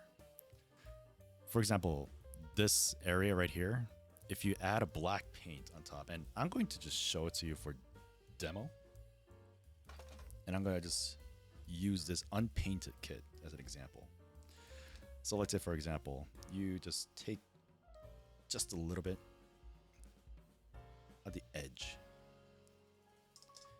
Same way that you did with the kits. The first thing you're going to do is you're going to just make it a little bit dry so that you can have this texture. And sorry, bro. Come on, man. Give you a better angle here. So let's say, for example, you want to have like the edge make it like more weathered.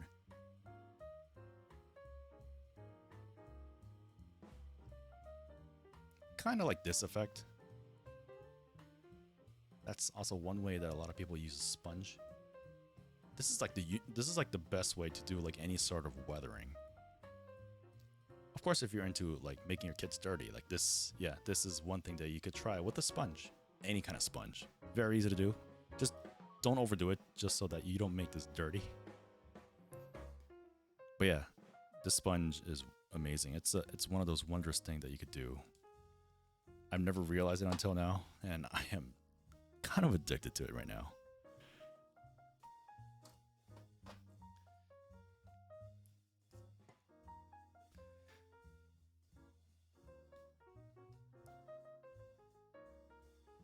So probably the next thing that I might do is, yeah, it is a very cool effect. I don't have the color red, so I'm going to use orange to make it vibrant. And then there's a lot of sponge that I need to throw away. All right. Again, same thing. One drop. Spread it out. Test it. The other thing that you gotta know for is you have to hold it circular so that when you push it, it gives that effect. If you crank lift somehow, you're gonna get this nasty effect where there's gonna be a paint bunch. So always remember to spread it as round as possible. And then from here, just okay, I need more paint on that one.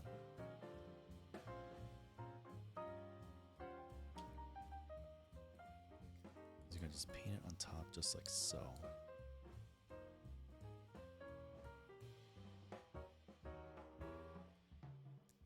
And make sure you just go around and just spread it. Just think that you're just coloring each color instead of like staying in one place. Because if you start doing it all in like just only in one area, then the acrylic paint will come off because you're basically just reapplying, retouching it on top of a wet paint. So it's basically the same thing as just wiping it off.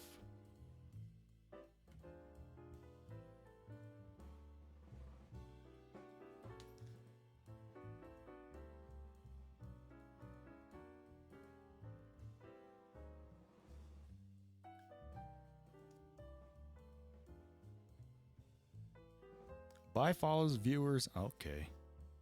Hello. Wow.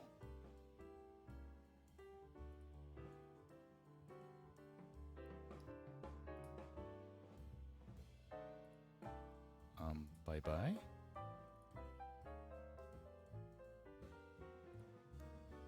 Hang on a second, guys. Apologize for this. Wait. Do I block them? Or yeah. I think I've done it.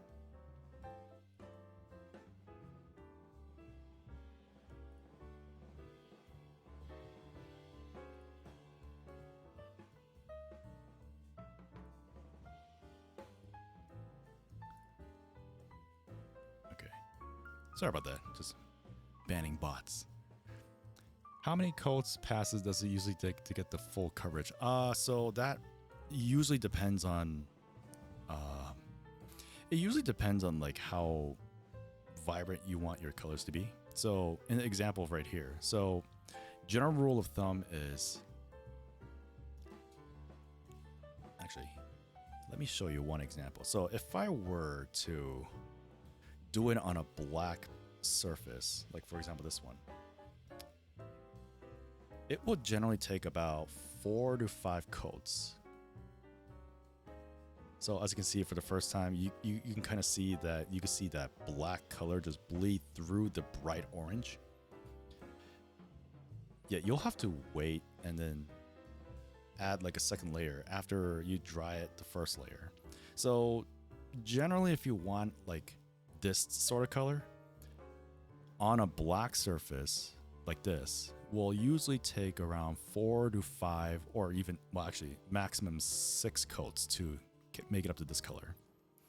So if you want to be like more colorful, you could do what I just did.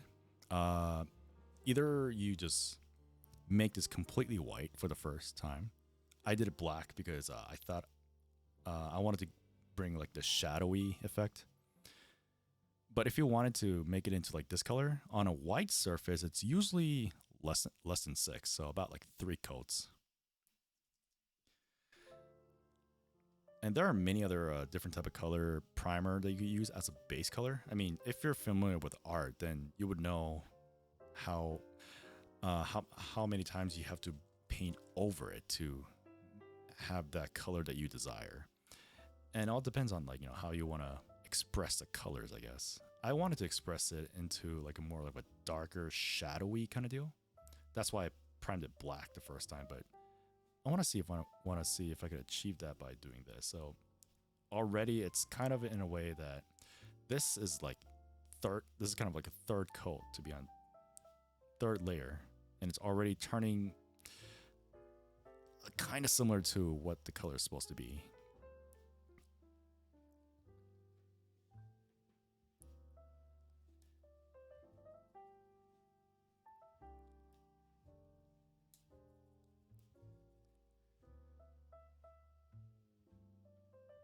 But yeah, I might have to just, you know what, I'm gonna let it dry a little bit. Then I'm going to paint the inside black, so I want to get that black detail. But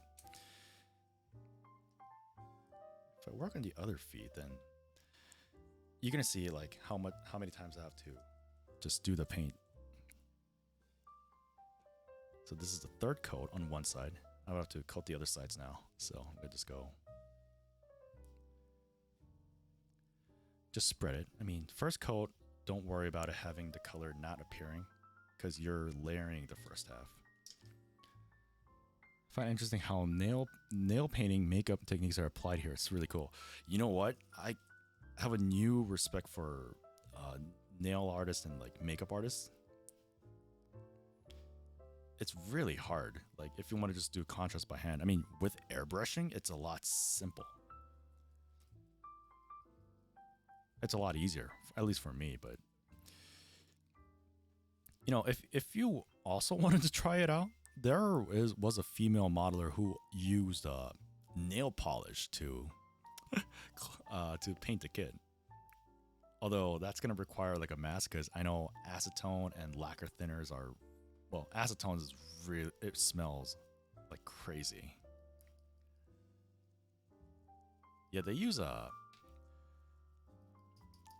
I think nail polishes use like a specific type of a shine. They have like all these different type of colors, where some it's a prism color where it's color shifting, and some are like really like sparkly. Yeah, I know this because I was very curious when that was introduced in like a Japanese magazine. If you want to check her out, she's a pro modeler in Japan. Her name is Ogoshi Tomoe. And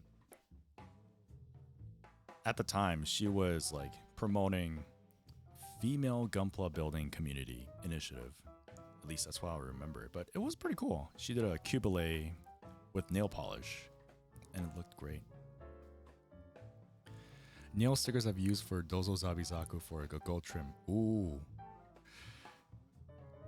Speaking of there, I'm not sure if you're in the chat, but Tsukimi did one during PMW. She used a bunch of nail art, I think fake nail and like some nail art stickers on her Strike Gundam. It actually looked pretty decent. You could literally use anything on your model kit. I think that's the fun part.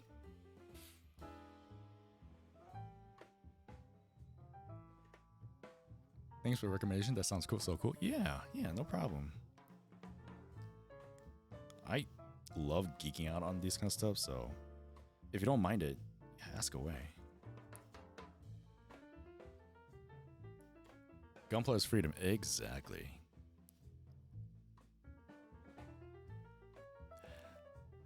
One of the VTuber I know, Karsek Tommy, he mentioned that there is a Korean YouTuber who uses his finger to paint kids. I've actually saw that before, and it's amazing. It sounds awesome.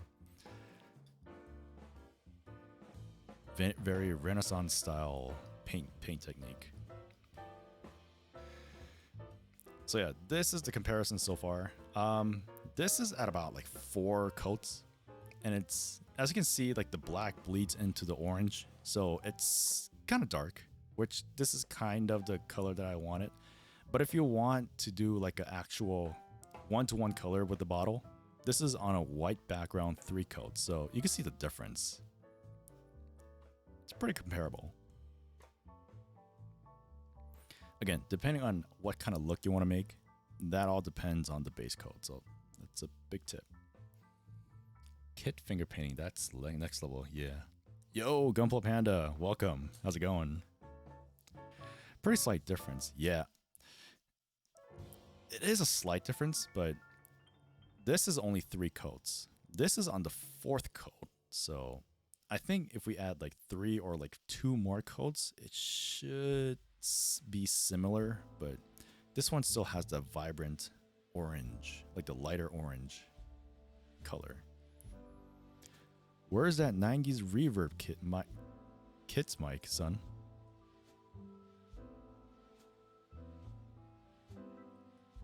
I don't need it. I have this now. I acquired the power of God. But if you still want to see it, it's right here. I'm not sure if it's a good idea. Hello! Yeah, I'm not going to do that. It's pretty late here.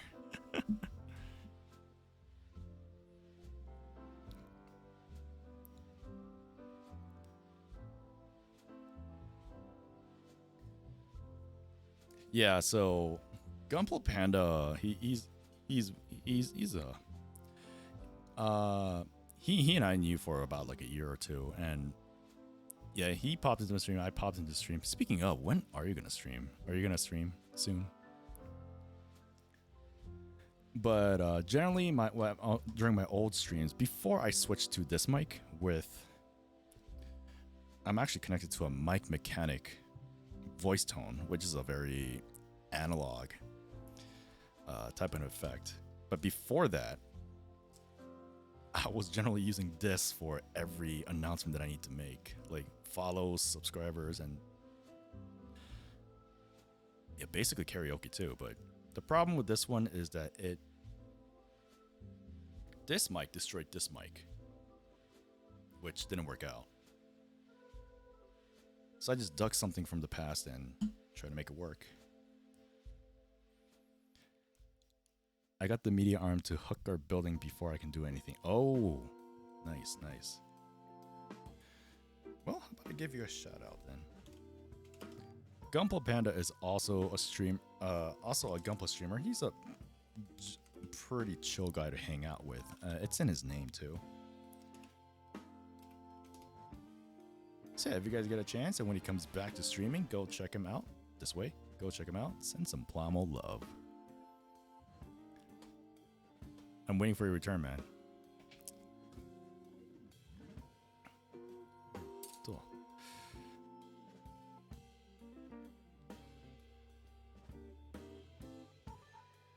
All right, so let's add like, okay. It's okay. So let's add like 3 more here. If I could figure out like karaoke is something that I really love doing, but if I could figure something out, not tonight because it's kind of late a little bit, but if I get a chance, I would love to do a karaoke stream again at some point. I used to do that last year. It was a lot of fun.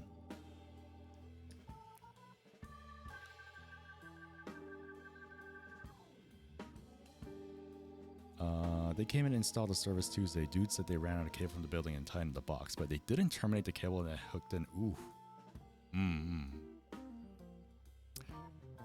Yeah, but hope the new place is doing good for you, man.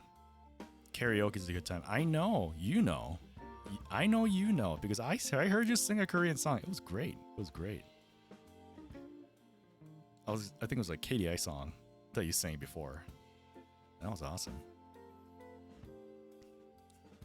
Okay.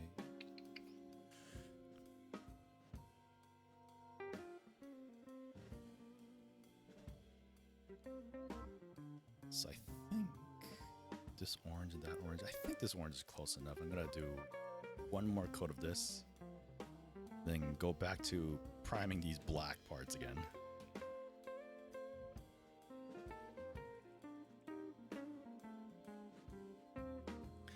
It's nice. Master bedroom is huge. My bedroom, bathroom, closet is straight up at the... Oh, okay.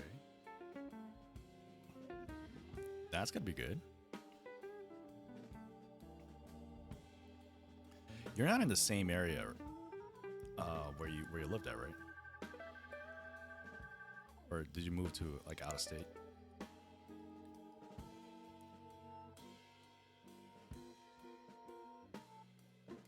Nah, same town, still in Iowa. Oh, I see. Okay. I see. I see. Yep, seems like you and I, we cannot get out of the Midwest. All right.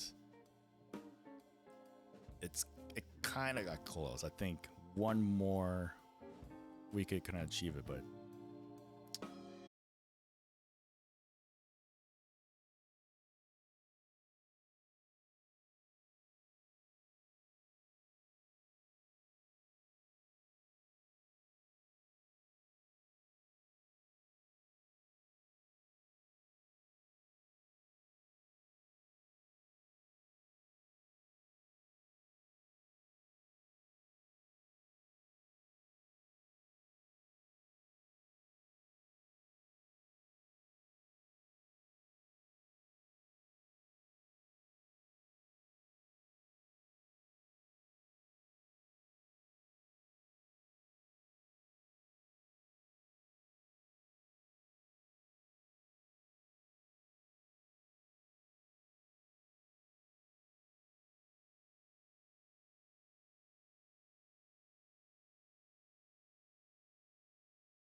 Probably for tonight, I'm only going to focus on just putting the base out.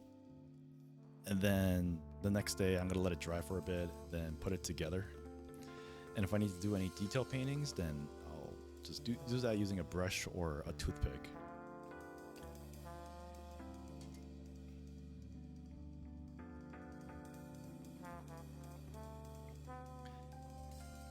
But I hope everyone's having a good time.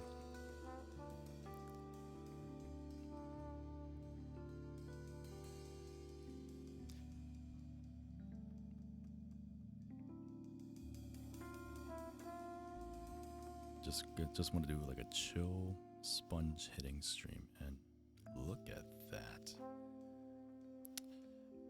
All right, I'm gonna let that dry a little bit, and I'm going to try to do something very experimental. And if I screw up, then I'll have to do the whole process again. But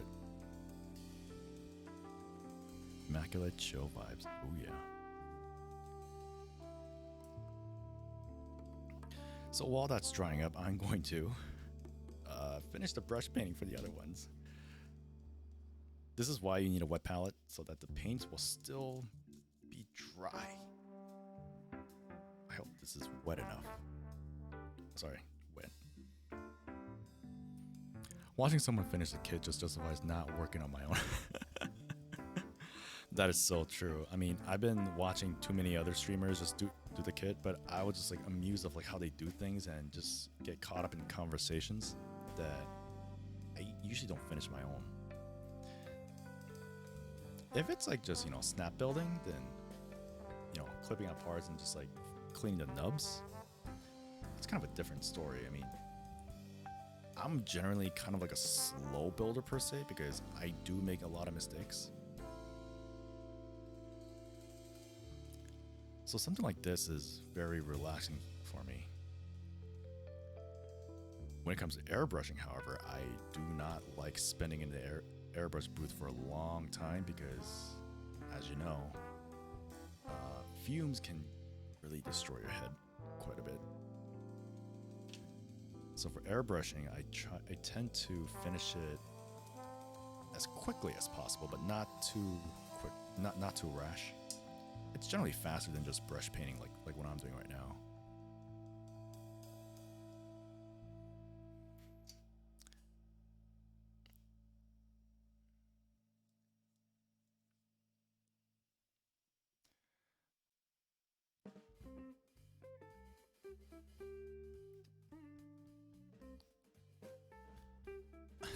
I think I'll have to change the music as well. These are all like YouTube, like royalty free music, and sometimes you get something like this. This is not a very good track.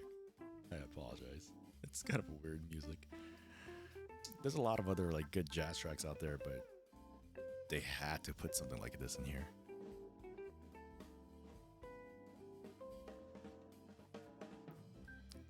We respect the classic. Yeah, the BGM is chilling. It is very chilling.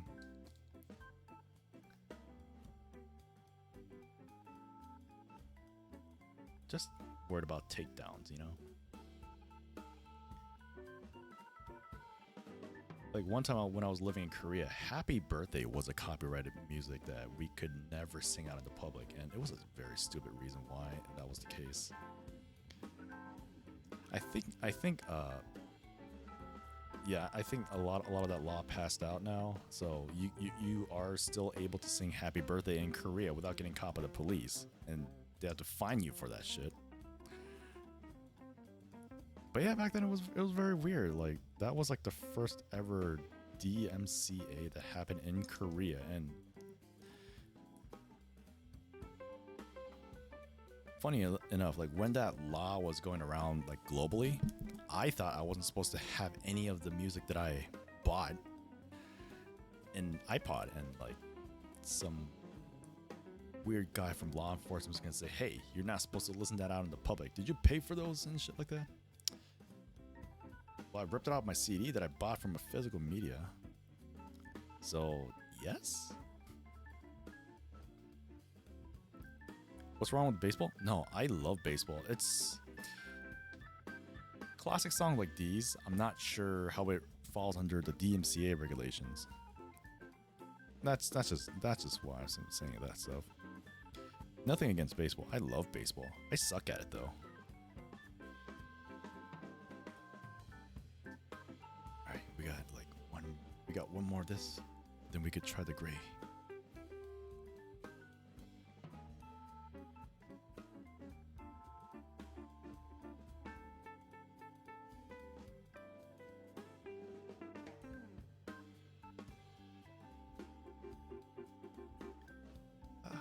떡칠한다.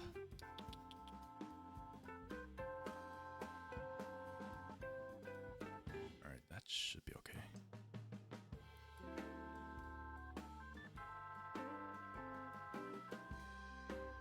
Oh no, we have one more. Two more.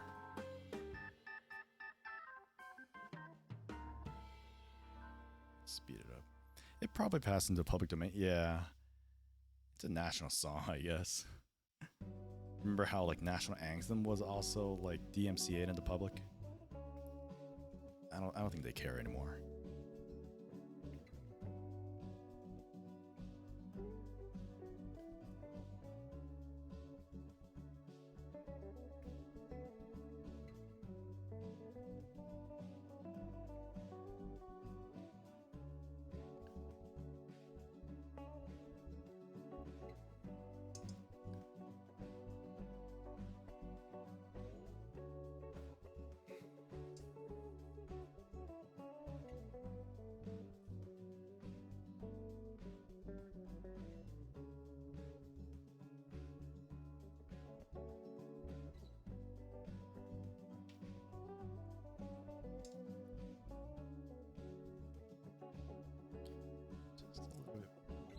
Spread that out a bit. Nice.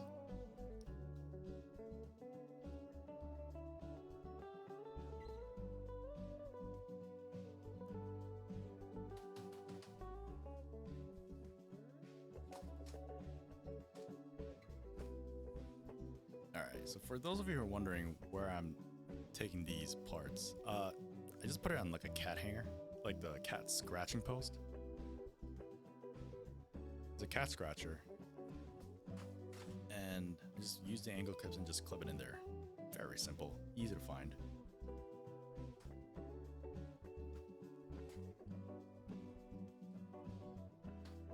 Easy to find.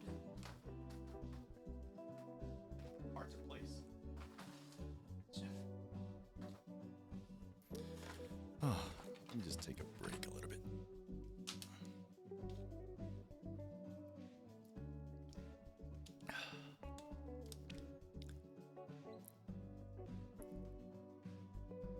Hey, Church. Thanks for hanging out, man. Have a good night. All right. How long have it? Oh, so almost three and a half hours. I guess. Uh-oh. Uh-oh, what happened?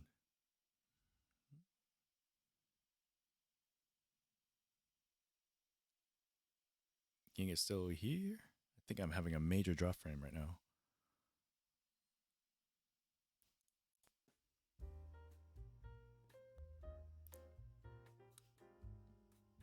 Let me check real quick. Cause I'm pretty I'm surprised that it happened now than before. Or am I still on the air? Oh no, I'm still on the air. Never mind. Sorry about that. Stream seems okay. Music's dropped for a moment. Ah, I see. Yeah, thanks. Yeah, I was getting like really worried because it's been a while since I streamed back on Twitch, and I basically changed all my setups and the internet stuff like that. But Spuds, if you're a big jazz fan, have any favorite? So here's the thing. I'm a huge big band kind of person. So anything that you might hear from like Whiplash, or even if you guys heard of Seatbelts, who, you know, it's Yoko Kanno's big band who did like Cowboy Bebop and all those kind of stuff like that. I used to play the trumpet, so I was involved in a lot of jazz bands and orchestras. So most of like my biggest influence, like jazz musicians, are gonna be like, you know, there's gonna be a lot. Chet Baker, Chuck Mangione, and anything melodic. But I do like the big band atmosphere with all the instruments together. And one of my all-time favorite Japanese big band, they're called Ego Rappin'. Artie Shaw and Monk, something similar and around there. Yeah, music is kind of like a really big topic for me when we go. Like, I guess there's a lot of things in music that I generally enjoy, that I love talking to people, but again, it goes into a deeper discussion, maybe with a few pints or so. How do you spell that Japanese artist? Let me type it out for you. So they pronounce it Ego Rappin', but that's how you spell it. It's Ego Rappin', but Japanese it's Ego Rappin'. They're kind of like an old style big band, big band basically. So anything from jazz, and sometimes they do like modern musics, but from their 1980s to I think their mid 2000 kind of classic, they did like a best of compilation. So that's probably a good place to start if you kind of want to see what they're about. They do have a lot of musical genres and like ideas that are kind of a hit or miss, but I generally love them.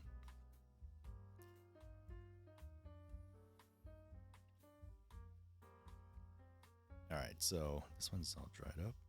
So what we're gonna do is I'm gonna do this at the last thing, because I need to take a rest, because I've been like streaming for like about 3 hours. But I'm gonna try to see if this silver gray is really good to make it into a lighter coat.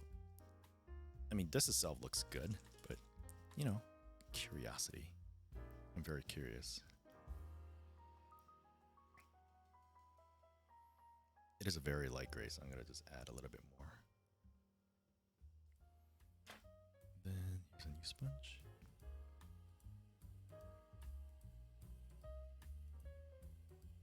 Yeah, that's way too light. Oh, actually?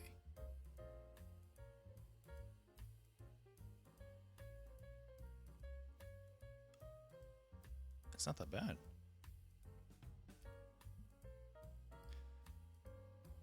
It contrasts a little bit better. Okay, so that. You know what? I'm going to do that. That's actually pretty nice.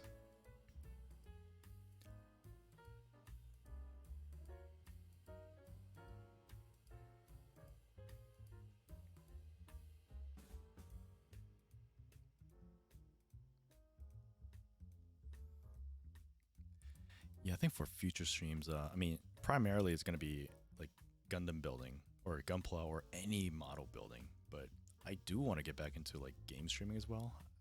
I'm not sure how good I'll be talking about video games while I play, because you know, there's a lot of games that I have to play too, and I might as well just play it on stream and just show you guys like the obscure backlog that I have for video games and model kits too.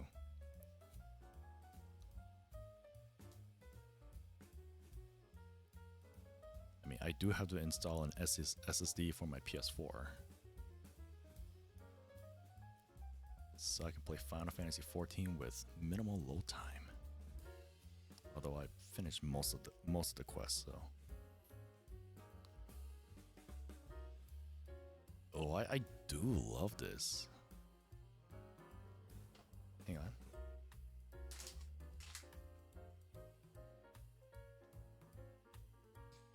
Just add a beam saber here.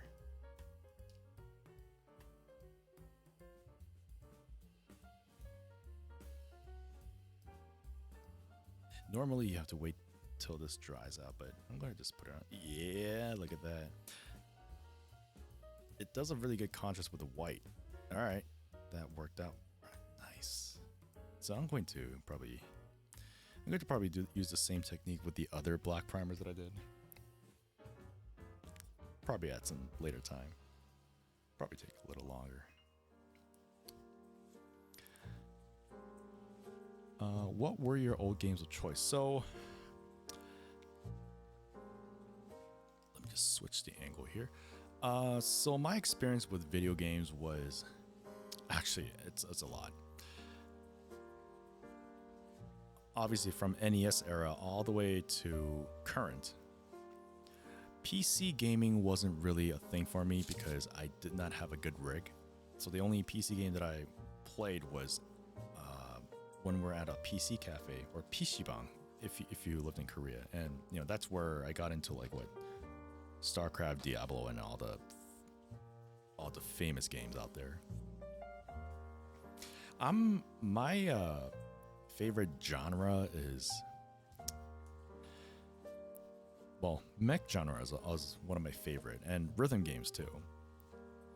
But I don't really have like a, well, actually I do have a genre that I don't like. It's FPS. I played it way more. I played it way too much when I was young, and I'm still not good at it. But Gundam Evolution is gonna come out, so I need to kind of brush that up and practice. Probably get a better rig. I mean, if it comes out on the PS4, I might play over there, but most of you guys are already playing on the PC anyways, because mouse and keyboard is best for FPS. But platformers, or like, you know, Mega Man X is also one of my favorite franchises. Super Robot Wars is my other favorite. I have a bunch of those. And yeah, GBs or Gundam Battle Operation 2. I do like that game because I did play the old Xbox 360 Japanese only GBO1. Yes, there was a first game. Or I think it was called something different, but it's the same ordeal. But that game needs a little patience, but the real I guess the real feel of like actually going, you know, playing that shoulder view FPS third person shooter game, I think it's great. I just don't like the gacha system. I'd rather get like coins and just like buy a suit and then just do that instead of like, you know, gachaing my way through. Oh well, gacha hell is here to say. Oh, trust me, there's a lot of mobile games where I went through gacha hell and it's not healthy. It's not healthy. I'm pretty sure everybody here who played gacha games know what I'm talking about.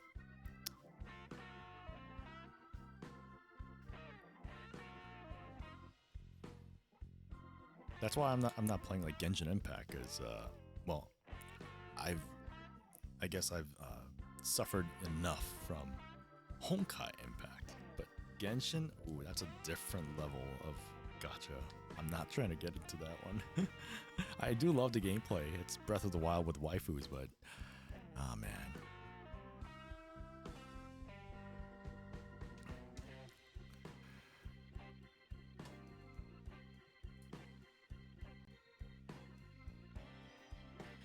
Well, guys, it is around 12:30. I've been streaming for about 3 hours and a half, and I think that's a good place to stop. But before you go,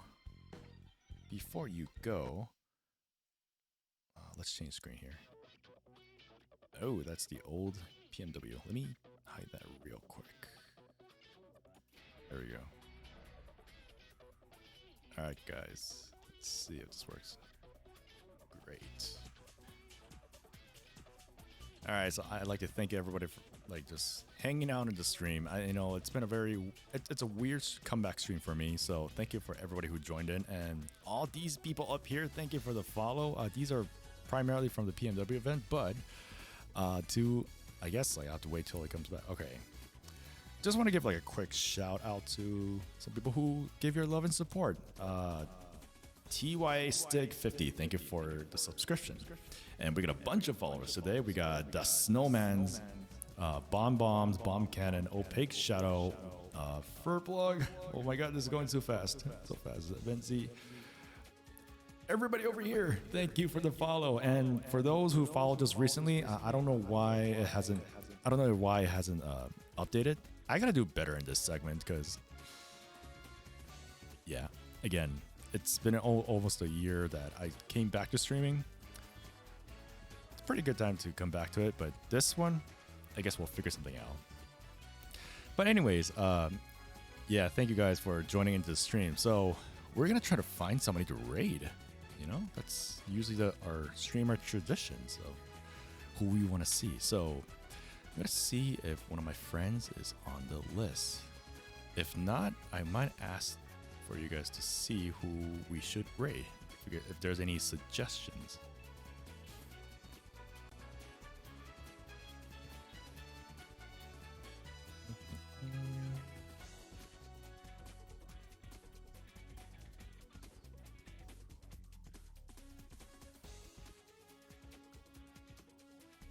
Hey, thanks, dude. Also, if you guys want to see like how much I progressed through the kit that I did today, I'm on various social media. So if you see at the bottom right here, I do have a YouTube channel that is still alive. I have to update it regularly at some point, but it's under at Plamo Build Report, and also have a Twitter. So if you guys want to be my Twitter friend, my tag is EA Spuds with nothing in between. Hey again, back from dinner. Thanks for streaming. Are we going to raid anyone? Yeah, we're trying to look for somebody before this music ends. So, does anybody have any? You know what? I did find somebody. Let's see if I remember this.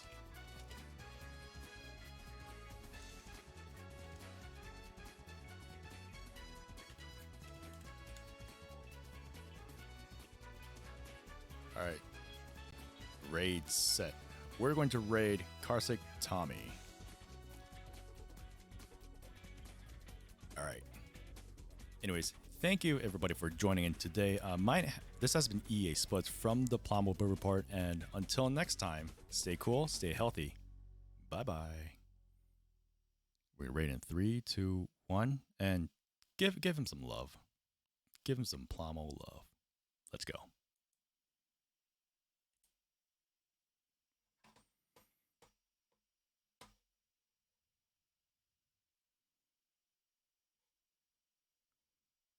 Look at an event without breaking down in tears anymore. My life is ruined. Hello, Spuds. Oh god. Not into a lead stream.